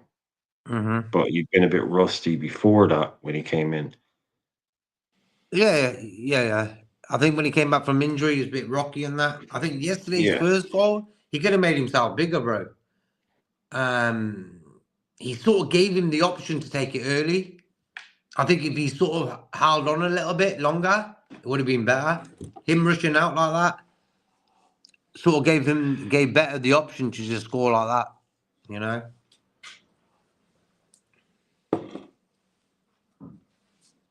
Did you see Arnie's body action on the touchline when we were on the counter attack and Bozo Robbo pushes their player and gives them a foul? Arnie was crying robbers over the summer. Yeah, I was disappointed in that sort of scenario right there. He did that a few weeks ago. It was against PSV. He did that in PSV as well. He got a yellow card, and we just sort of crumbled, you know. Like yesterday, he did not need to get a yellow card right there. It's a derby, you know. We need you for the whole game, and he did that. I don't understand that one. Bravo. Yeah. Yeah, you can't get a yellow card for that. That's just stupid. He's like, come on, what are you thinking right there? Like, with the amount of experience you've got, Robertson. And what was the minute on the clock? It was about 23rd, 24th minute. He did that pretty early. Yeah, yellow card in a game like that, they're You're walking on a wire right there. It's like any movement the other way. Mm-hmm. You got to know when to take it. Like, you can't always, there'll be that moment where it's like, okay, I'm going to take the yellow here, kind of thing. Where this is stopping a goal, basically, or stopping a breakaway. You don't want to see it in the game, but the guy can say, right, I'm going to take my opportunity now. I know I'm going to get a yellow, but that'll be it. You can kind of sometimes pick your moment to have that. You need to have it in your locker as long as you can, if you can. Like, of course, you can mistime something and you can end up on a yellow, right? But you can't give them away for free. In a game like that, sometimes you need to be in a position where I'll just take the yellow card here and stop an attack. You only get one in your back pocket, and he gave his away for free. It's just stupid. Like, the young player can be caught up in the moment or whatever. Someone like Robbo, back in the day, he was the guy that was good at kind of slyly getting other people to do something stupid and get themselves a yellow card. Do you know what I mean? Like, he'd make that little move that would annoy somebody and they'd kick out. and that guy would get the yellow. That was like something an 18-year-old would do. Like in such a game like that, to then just put yourself in the position, because he said the same with Bradley. It was only like we only got 4 yellows. 2 of them went to Curtis Jones. The other 2 went to Bradley and Robertson. So both are fullbacks. So the guys that are going to be getting run at and are going to be twisting and turning and more likely to miss time a tackle. Just real silly stuff, Robbo should know a lot better. Like you'll be getting a fine for that, I'd say. You should getting like just a put £1,000 in the charity box there for pure stupidity on that one. That's what they. Yeah, it's little things that let you down. That the defending on the free kick, it wasn't a foul, but we move on from that. Now the game has started again.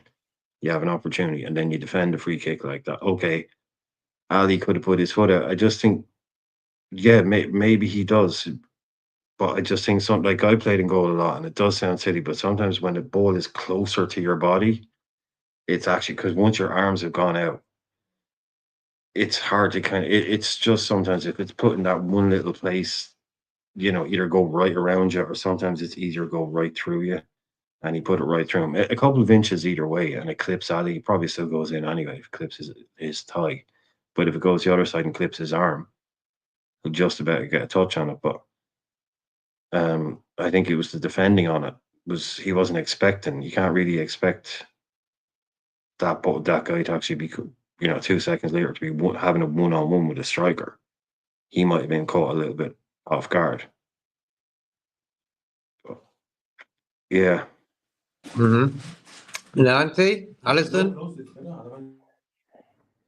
The goal. There's not much to say really. I kind of agree with Brian. My problem is not with Allison. It's the rest of the team like sleepwalking, schoolboy defending. That's my problem. The goal, yeah, maybe Allison. I hear what Callum has to say. Hey, maybe Allison could catch some fish in the sea, but it could happen anytime soon. But it was what it was. It's more the defending. I'm not really thinking about Allison for that goal. Just the schoolboy error and how shocking, how bad we were. And I want to say something. Listen, Ibu gets away with a lot, and I've noticed this. He gets away with murder. If that was Kwanzaa, and again, he's better. If that was Kwanzaa, oh my, the Liverpool, the website will be in a meltdown, honestly. So we need to start looking at Ibu. In my opinion, and again, it's very hard because he's my favorite player. He's one of my favorite players, but I'm looking about ability, but I look at the game as objectively as I can. I think Gomez is just as good as Kwanzaa. I don't see the big gap from Kanaya from Gomez. If Gomez is fully fit and on it, I don't see the big difference. That's all I would say. And then again, you get reactionary other people saying, "Oh, you know what I mean? Oh, if Joey was there, mate, it's all ifs and buts. It doesn't matter. We didn't really need Joey for this. The team was good enough, and that's it. And like I said, I'll be consistent. Oliver, me and you said it. Oliver, he's not. I mean, when I said Mike Oliver is going to create controversy, remember I said it. And JK, we said it, and behold, and we and like I said, the time, yes, he gave more time, but both goals should have been dealt with way before that. We had the chances to deal with both goals, and we didn't, and that's it. And we bounce, and Wolves is a bounce back game. And there's, like I said, if Arsenal do the job on Saturday, with the Wolves we expect, there's a little bit of pressure on these boys. There's a little bit of pressure on them now. So we still got the 7-point gap, so we'll just wait and see. But Alisson, for me, I'm not really taking any blame regarding the goal. The first goal, that is, so to speak. I just think Alisson could have made himself bigger there. It just made it easier for him to score, my opinion. Shay says that FSG saved us. I don't agree. Our corners, crosses, free kicks are shocking. Mainly, for me, we don't score enough goals from set pieces and corners. Like when Virgil scored the other day from a corner from McAllister. So happy when I see that. Long time coming, score more goals with big guys like VVD, Kanate, Ryan, Brad Gapco, Nunes in the box. We've got tall guys in the team. Use it to your advantage sometimes. Because for me, Trent on the ball, set piece wise, should be delivering better sometimes.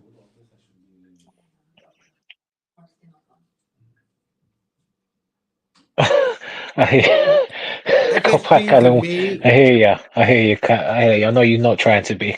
We hear you. yeah, because for me, look how many windows now they haven't brought anyone. It's as Yeah. simple as that. Like when you look at football as a fan, you just want that your club buys the best players. Hmm. That's the most enjoyable thing about football. These guys don't buy no one. Mm. And We got ag- Chiesa in the last four windows. We got Chiesa, but we got rid of a lot of players. and again, I've said this before about FSG, Brian. Look, FSG haven't been all bad. Of course, they're better than Hicks and Gillette. They've, they've not made us move for Anfield, which was the right decision. They've expanded the capacity. They've built a new training ground, okay, which is for, for our youth and, which Klopp did, which is the smart, our youth and first team. It's better facilities, more facilities to be the best we can. They've invested in the city of Liverpool in different ways. So we'll all give them credit for that. Obviously they've rectified one or two mistakes with that stupid Super League. When the fans put the vote, they said, you know what, as much as some of these owners are greedy, but like, oh, whatever, they have to put the fat down. And ticket prices, they listened to the fans in that aspect when it was going extortion, and fans voted out. Liverpool fans, that's the great thing. They don't have, they're not like Tottenham fans that just let things slide. They voted with their feet, and they officially had to know themselves. So we'll give them credit for that. But on the football side of things, well, I'm just going to repeat this two times, ladies and gentlemen. In nearly 15 years at the club, and yes, we've won every trophy we have available in world and in domestic and world football. One Premier League, one Champions League in nearly 15 years. I repeat, one Premier League, one Champions League in nearly 15 years, and then potentially two, which is not good enough for the size of a club. And Klopp has some lie of blame to it, but the owners have a lot more blame than Klopp, because, like JK has, said, they have not invested when the iron was hot. They have not invested when the iron is struck to hot, to build a legacy, to build a club, to build more players so we can have back to back. Look, I'll give you an example. The season after the 2020-21 season, where we won the league, look, we were top. People forget. It's like we were top. January, we were top or thereabouts. And again, Matip, Joey, VVD, all out. We could have got solid defenders, could have brought Konate or a good defender, a really solid. And what did we do? They gave peanuts. They didn't care. And investment FC. And this is the problem. And this is what FSG, like, we can't take more of this, man. Like, do they want us to be a dynasty, or is it just, and again, is it be like the rest of these owners? Is it just Profit FC? And certain things have to be said. And there's a lot riding them. And look, this contract situation is another one. And with certain players, so it really is down to FSG, because at some point we can't be living off, again, depending on what happens this season, we hope, like potentially two Premier League in 15 years. Big boy clubs don't do that. So at some point, something has to give. For all the good they've done near enough outside, this club needs to be where it needs to be a dynasty of winning, of the Peps, the Fergusons, the Mourinhos. You know what I mean? We need to be saying we're doing back to backs. We need to say that Belize about two or three European Cups in the last 10 years. And that is the key. I think that's the key for all of us. If you agree with me, FSG, do they want this club to grow and be the dynasty that it should be? That's all I have to say. Brian, do you want to say anything towards that? Yeah, I mean, FSG is an American hedge fund investment company. I mean, even the very best hedge fund investment companies are just that. Like, that's why I've always been kind of the way I'm about them, because they did, like I've always said, they said what they were going to do when they came in, and they said what they weren't going to do. And I'm not saying, oh, fair play to them. I'm just saying I always knew what the game plan was with these guys. They were never going to do the Abramovich style kind of thing. And look where that got Chelsea, but that's another story. But yeah, this is, and it's not because they're American. I mean, they didn't have a history in English football for, forever. So they take over a club. There's never going to be that kind of ownership that we want from a group like that. Even the best one. Like, you can say they saved us, but we were in court basically about to go into administration and no longer exist as a football club. So whoever had taken us over would have saved us. They would have been the people who came in and saved us from pretty much not existing anymore. People need to think about that as well. That's not only FSG who could have come in and did it. That is how close we were. They've come in, they've steadied the ship, they've made it rock solid and all that. But no, there hasn't been that big push. And I think we've kind of missed all teams have missed the boat on that. Like we were talking about the other day, the Newcastle having to sell players because these rules now, you can only spend so much. So we missed the boat back in the day of having someone coming in, taking over after Hicks and Gillette and running it right, but also spending a lot of money when you could. So yeah, I completely, but it's just that I know that's the way these people run these gigs. They don't take money out, put in their own pockets, like some people say. They make their money on the back end when they leave. They pay people to work here, but John Henry isn't doing the skim at the back. People like to say he's taking money out of the club. He doesn't. He'll make his money when he sells it, when he leaves, and it'll be a lot of money. So he doesn't take money every week. There's none of that bullshit going on. But yeah, we've never had those. I always say it, man, after the Champions League final, to bring in only Adrian and Sepp van den Berg after winning the Champions League was basically criminal, really. So yeah, it's the big push has never been there, but I never really expected them to do it because they said when they came in what they were going to do. Were they going to spend the club's money? They're not going to take money out, not going to pour their own money into it. And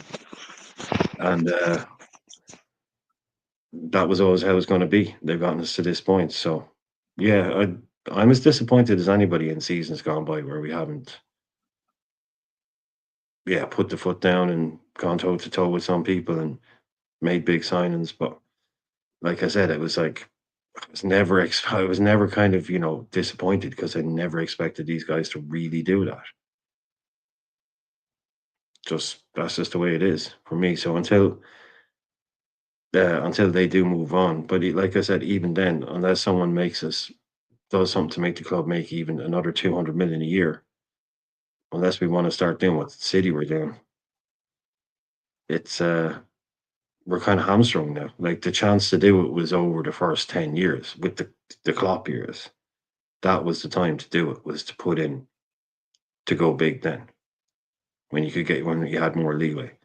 That's the year that you're right about. I think more than what we can do now. Not saying you're wrong about now, but like if we'd done it then in the kind of what would you call it, sort of it's year 2.5 of Klopp, that kind of time, instead of having, Morenos and people like that or whatever, maybe a bit more. So yeah, I think we did miss out on 2 more. Yeah, I've said before Klopp should have 2 of each. Well, you can't have 2. We got to 3 Champions League finals, so but he should definitely have more than 1 league title. Mm-hmm. Yeah, I agree with that. Like, I'm not being greedy, but the guy should have 2. He should have 2. 2 of each, Yeah. And all that energy, effort would have been saying, you know what? He brought us 4 big trophies instead of the 2. I just feel like some windows, especially that one after the Champions League win, could have been used a bit more financially better, brought in bigger players, better players. I I'm not that type of fan no more who says, "Oh, I can't wait for this summer window." It is what it is. Until new guys come in, it is what it is. But for me, they are lucky that they've brought in Klopp and Slot, because when you look at it, both of them guys have come in. Klopp, when you look at financially, didn't spend that much money as the rest of the other clubs. West Ham, Everton have spent more than Klopp. In that time, Villa, another club. And these are not big clubs. They're just underneath, hence why they have to spend more to reach us guys. I think the way Klopp did, that's why Klopp for me is the best modern day manager probably of all time. Why? He turned guys who you buy from the pub, like Andy Robertson, a Sunday League guy. He said, you know what, I'll give you 100 quid for him. And let him come to my team, And he came and turned him to one of the best left back in the world for a time. He turned Trent into a youth player into the best right back in the world. And all these things have sort of benefited the owners. Why? Because they've saved money. When you look at Robertson and Trent, what did they cost us? Nothing, really, when you look at it. But both of them were the 8 million. Yeah. And look at them two guys. Assist-wise, they're the leading two guys in Premier League history. Assists. Then you got Leighton Baines just under them. Yeah, underneath, yeah. And two of them are Liverpool fans, Leighton Baines and Trent. And Andy Robertson is probably now as well. But for me, that's what Klopp did with the financial sort of restrictions that he had in place when he was the manager of us. Slot walked into a good squad. And what he's done is use that good squad and turn it into Premier League contenders and Champions League contenders. Come on, man. I've even heard some people moaning about Slot today. I'm thinking, you come and do a job what Slot's done. Take over Jurgen Klopp into a big club like Liverpool and take us to the top, or in a position to be at the top, No other guy would have done it. Slot's done that. So I wasn't a big fan of Slot before he came. I could have started an agenda.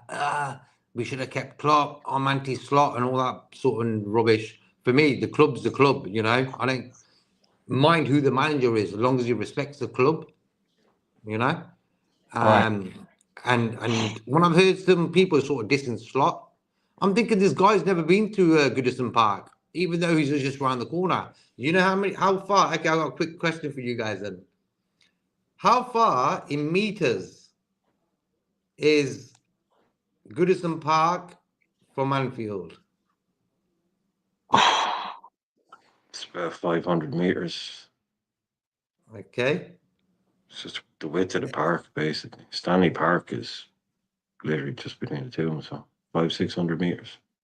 Okay, everyone in the comments, in the chat, put your prediction in for how many meters is there between Goodison and Anfield, and also press the like button as well for Fozzie's channel, man.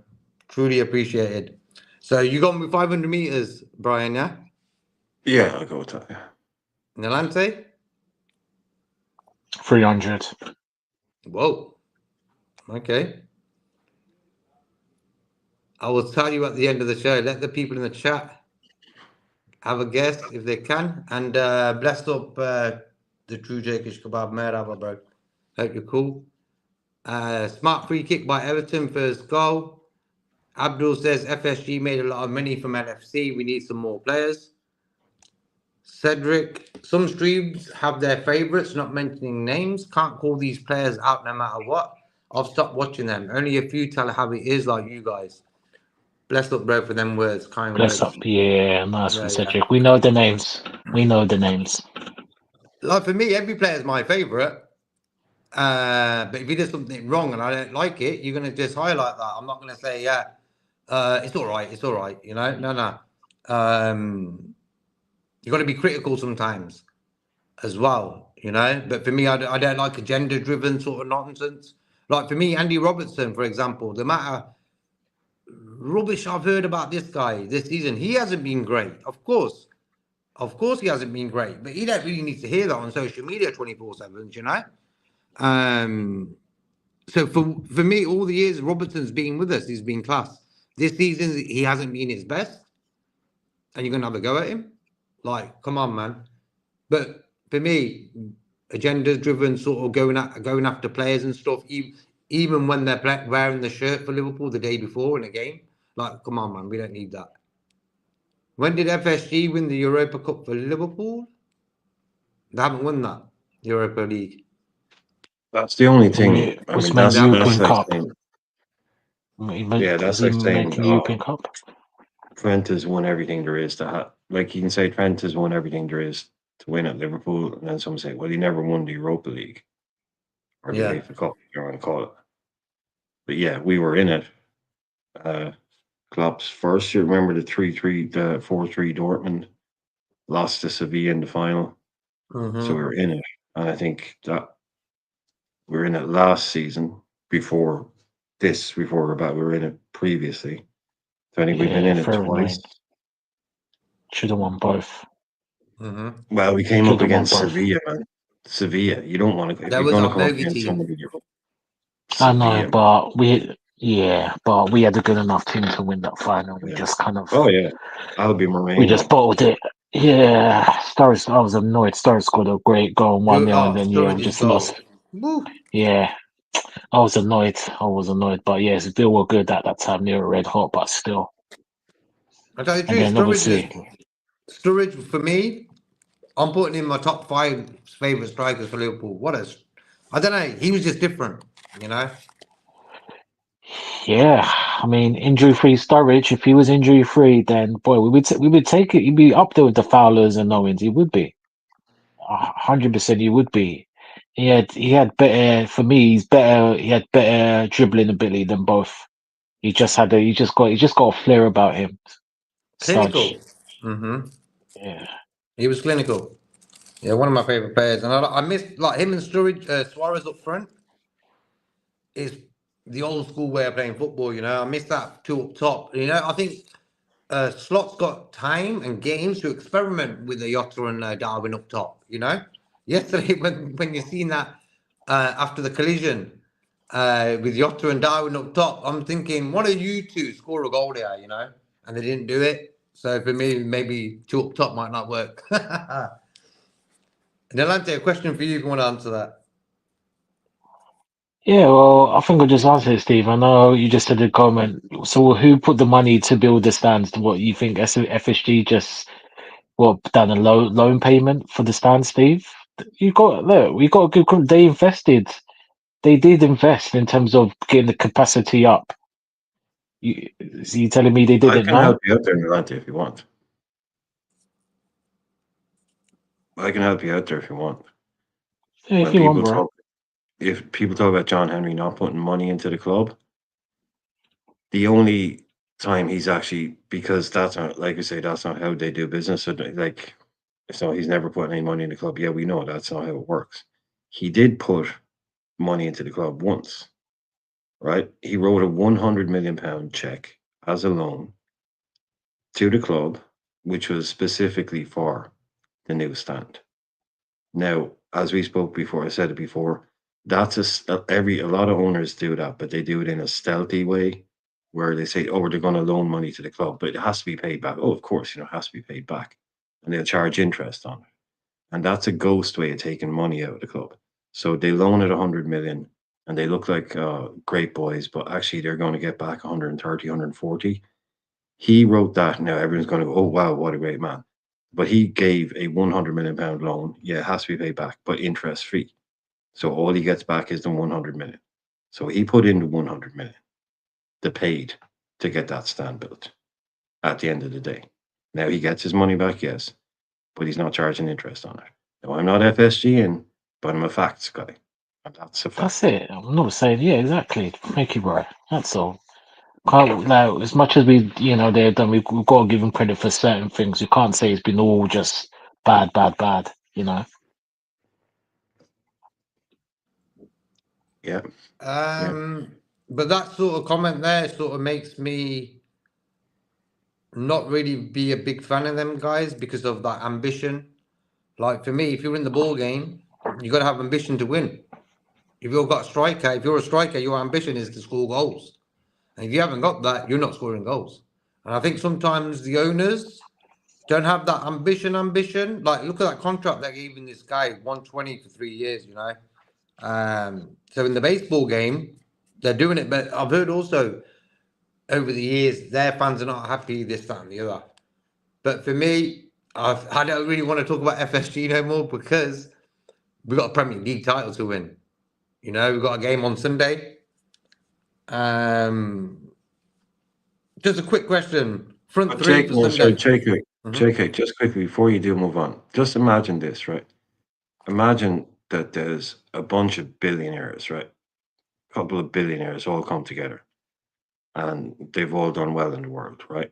And they buy the Boston Red Sox and they buy Liverpool, right? But these investors, they just happen to be the majority of them. The three main guys started up are all from Liverpool. Do you think they're going to have more interest in Liverpool or more interest in Boston? That's just like, that's why I'm not surprised. This is a Boston, it's New England sports venues, is how it started. It's a Boston based group. The Red Sox is their thing. So I'm not surprised that they don't have that heart. And they're not Jack Walker. That's why I'm not saying it's good or it's right or making excuses for it. This I'm just not surprised. Why would they care more about Liverpool than they do about Boston? That's why it's like they're never going to have that deep connection that we want from our owners, that we expect, that makes them care more about Liverpool than it does about Boston. So again, it's another drawback. You know, that's why I'm never surprised that like John Henry's been to like 5, 6 games, maybe tops, you know. Mm-hmm. So it's it's like a group of people from Liverpool owning an LA sports team, and the LA fans are like, oh, they care more about that team than they own in Liverpool. Yeah, of course they do. They're Scousers. It's just human nature. You know, it's not like they want to put as much effort into it, but their heart is going to be in Liverpool. Those guys, their heart is in Boston. That's what they dreamed of growing up. So unless you have a bunch of guys from Liverpool that own the club, that have the same kind of ability to do things, we're never going to get that back. But right now, the money, because the money has gone to the Middle East and gone to America. So yeah, the Jack Walkers, man, it's these guys are gone. It's just the sad part of it. It's what I think, you know, like the idea like a group of people that nobody could, you know, pick out on a street can own the club. You know, it's not like we were ever owned by common guys off the street. The guys that always club, they're always like rich guys, you know. They'd always be going home in a Rolls Royce and stuff, the owner or whatever, and the average guy would be walking home. But you know, still they had a connection. But yeah, it was interest free loan from John Henry, Steve. That's out there, man. That's in the books. It's on the papers. It's out there. It's in the accounts. But anyway, that's irrelevant. I know you don't want to talk about it anymore, but no. like, You know, look, when I look at the owners quickly, I say they're very good at what they do, but for me, they don't put the cherry on top of the cake. Agreed. That's all these guys lack. Agreed. Imagine they spent 150 million every second transfer window and moved players on that we didn't really need quicker. Look how many guys have left, run out the contracts, gone for free over the last, say, 5 years. A lot of guys. So for me, in that way, they sort of could be better, where they don't let players leave on a free constantly. Yeah, they get rid of their wages, but they can get a fee for some of these guys. Let them move them on quicker if they need to be, you know? With FSG, a lot of they went for quality now they can't even get that. Like there was a big hurrah when Edwards came back to the club, you know. But I've never been a big fan of Edwards anyway. In the way him and Klopp sort of fell out, I'm going to take Klopp's side. You know, that's what you do. But since he's been at the club, he hasn't had any moolah to work with. You know, it doesn't matter how good he is at identifying players and stuff. But if he hasn't got the money given by the club, say, you know what, that's the transfer budget for this summer, just gone. he can't do nothing. He can't use his own money for it, you know. He's not a Liverpool fan. Blessed up John RKO.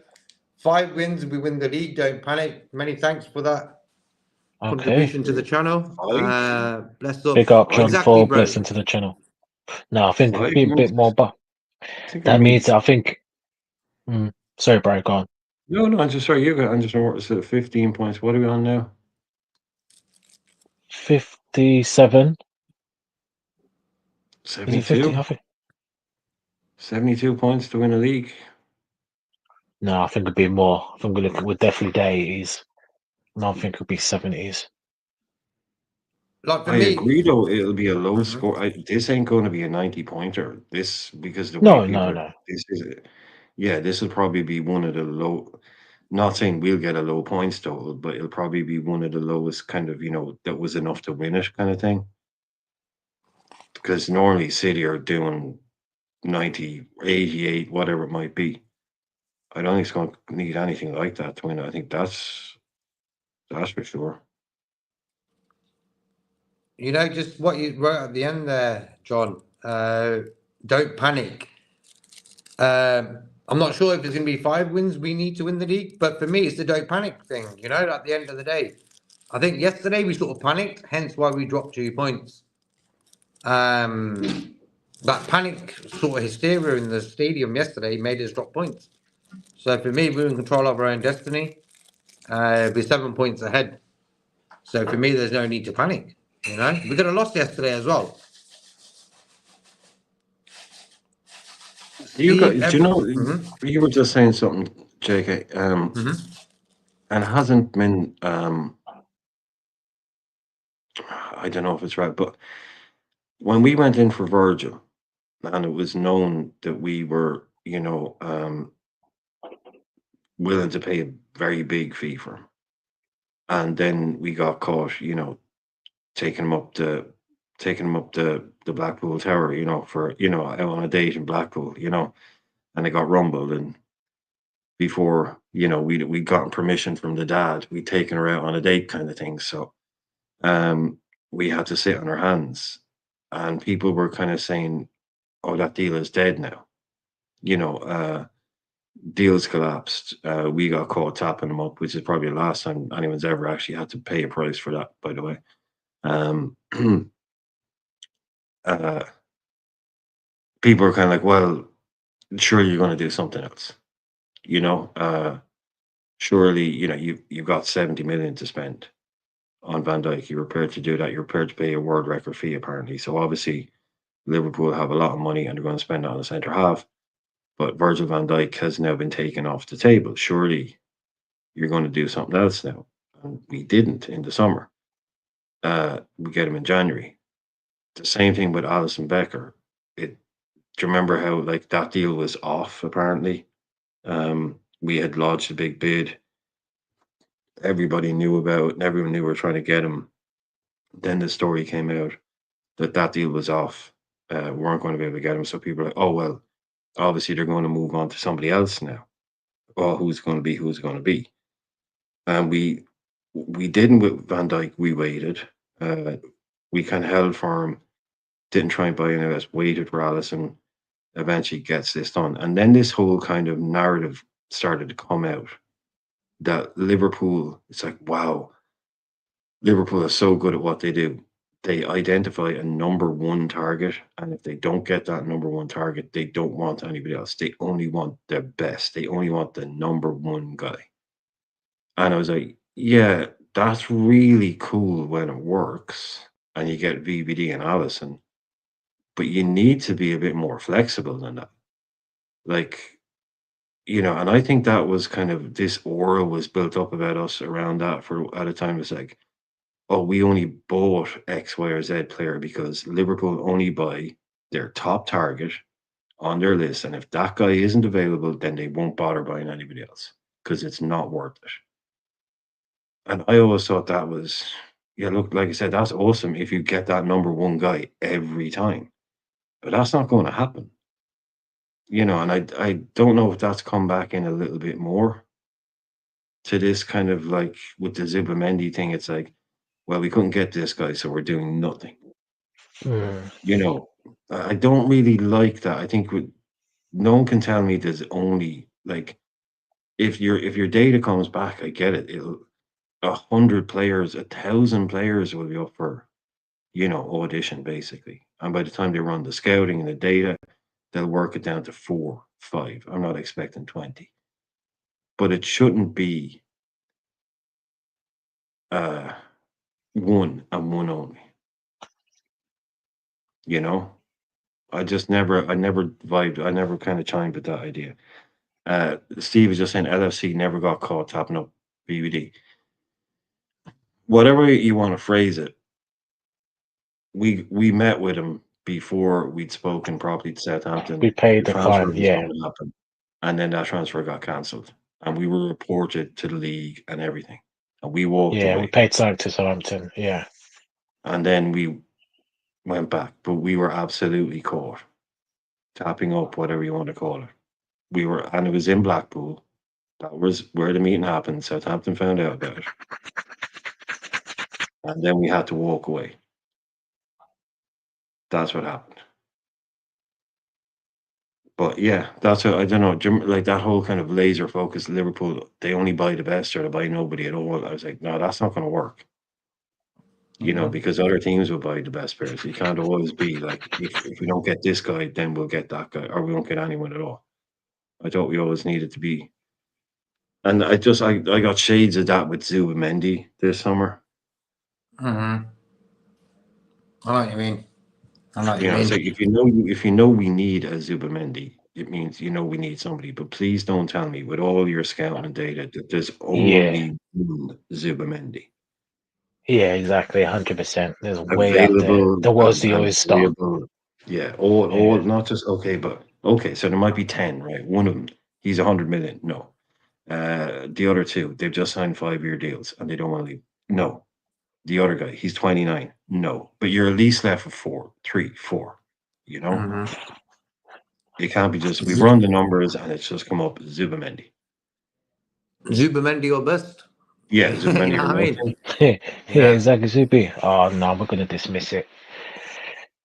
Bless John, RKO. Big up. All love this channel on the diversity side of things. As I always say, bro, it don't Big up, matter John. what your opinion is, where you're from. When that ball goes over the line, we all celebrate together. Yeah, even for the trolls. But John John RKO, I'll see the thumbnail, I'll see your picture. You're old school, Thundercats. I like it. Old school. Yeah, Thundercats. Yeah. I've put the links in for the other guys who do shows with us. We've got 12 man.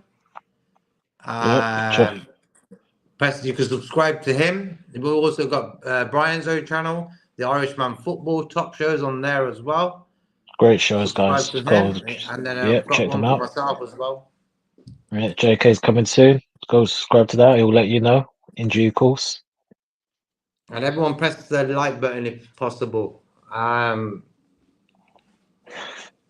John RKO, FSG have to spend big or we will let them go out.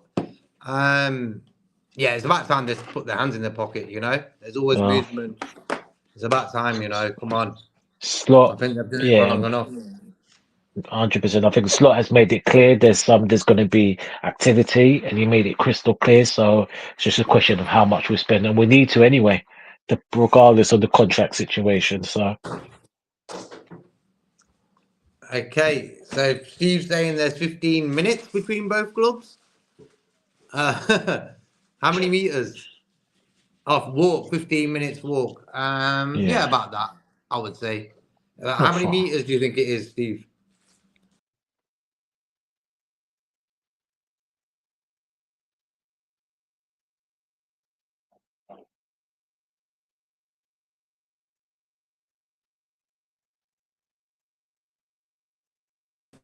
Well, JK's back in the building. Yeah. So we've got Alexander, he's saying 4,000 meters. Okay. Fozzie, bless, bro. Bless up, Fozzie. Glad to be here, bro. Hope you're well. I want to hear your Good opinion Fozzie. on the game yesterday as well. Was he grinding? I can't believe Nante giving flowers to FSG for building the new stands. They have to be Yeah, done. you're How they such got an paid by, FSG simp. For me, I Nah. was more bothered that we didn't have a 3-tier behind the goal, a 3-tier stand instead of that 2-tier. You know, bless up Fozzie.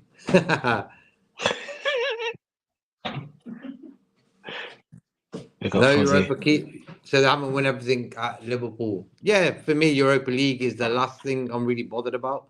Yeah.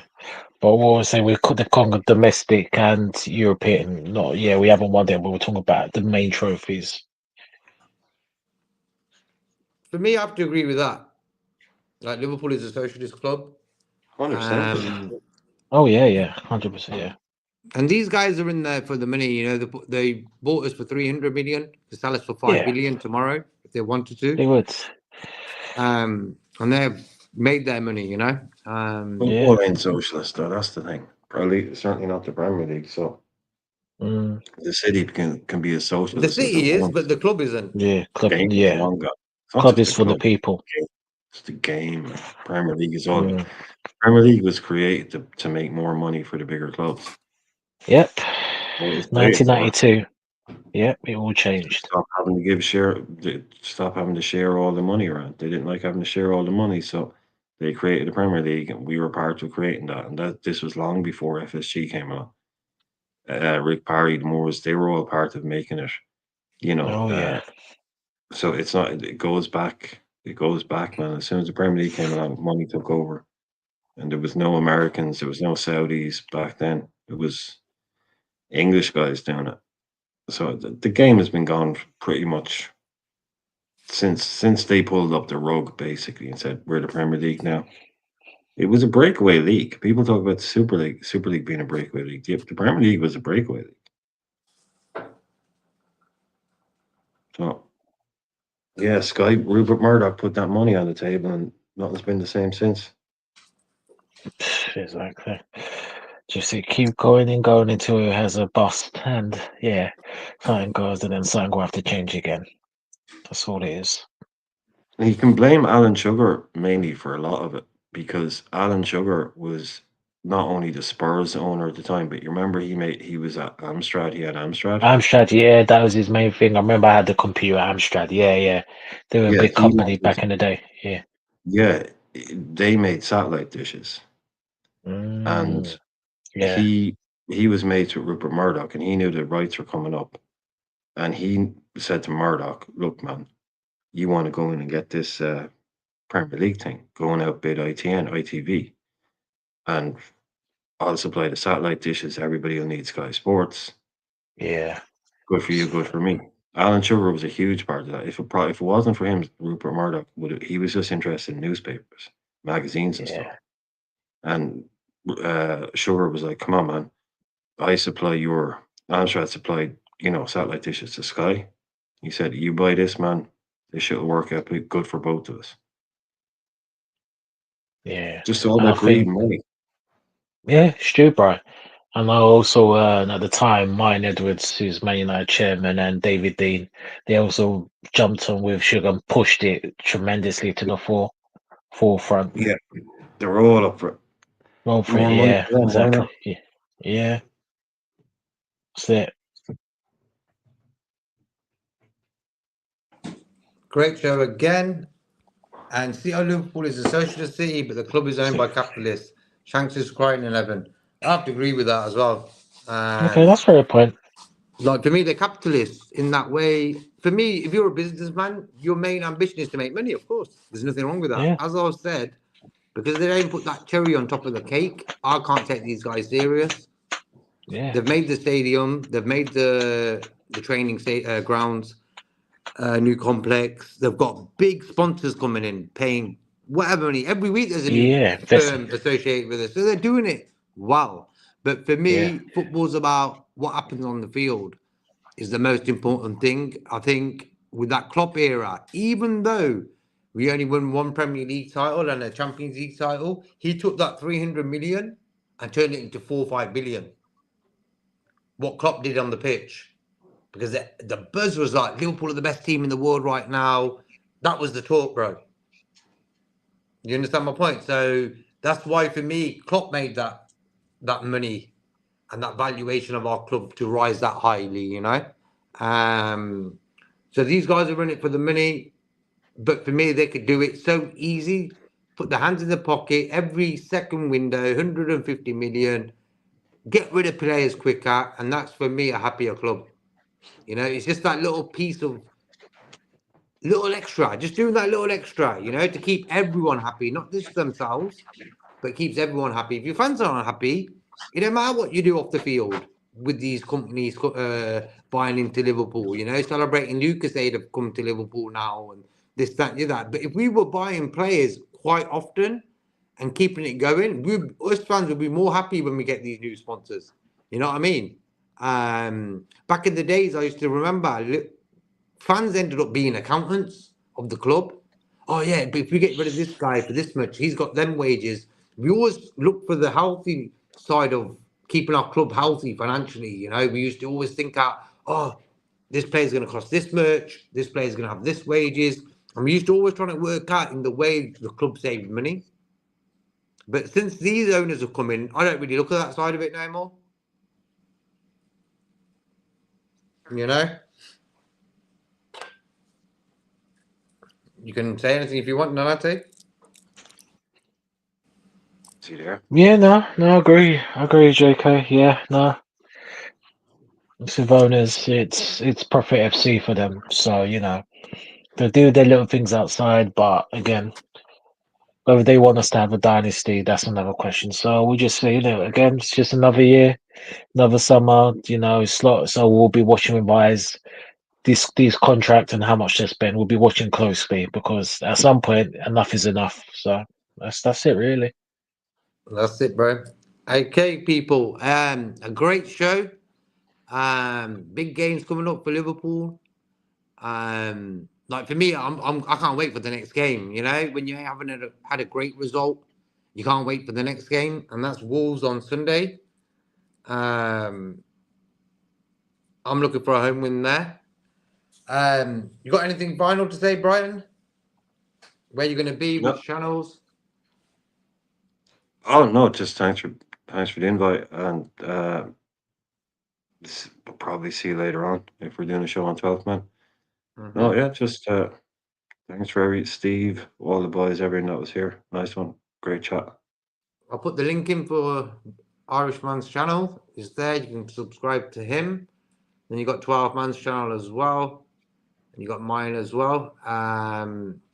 And press the like as well for this channel as well for today's show. That'd be very much appreciated. Nanante, anything to say, bro?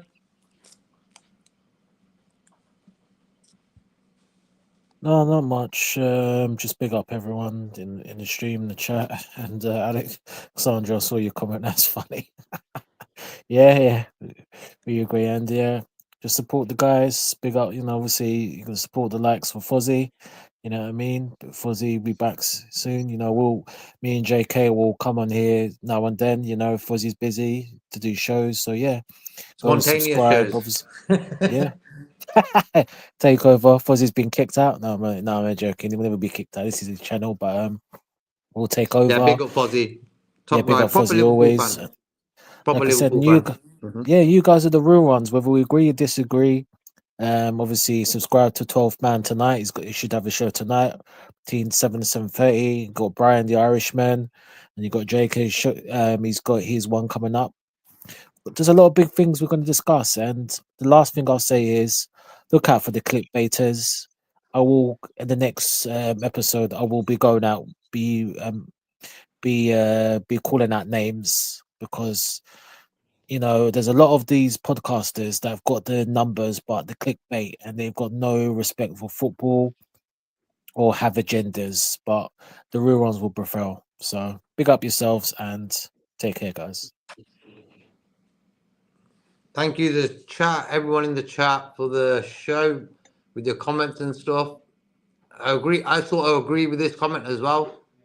I think Klopp did a real big favour to these guys. You know, he got paid well though, Klopp, and he's made his money. Fair play to him. But that's a different. That's a different film. We'll talk about that next time. Thanks again, everyone. Take care and see you soon.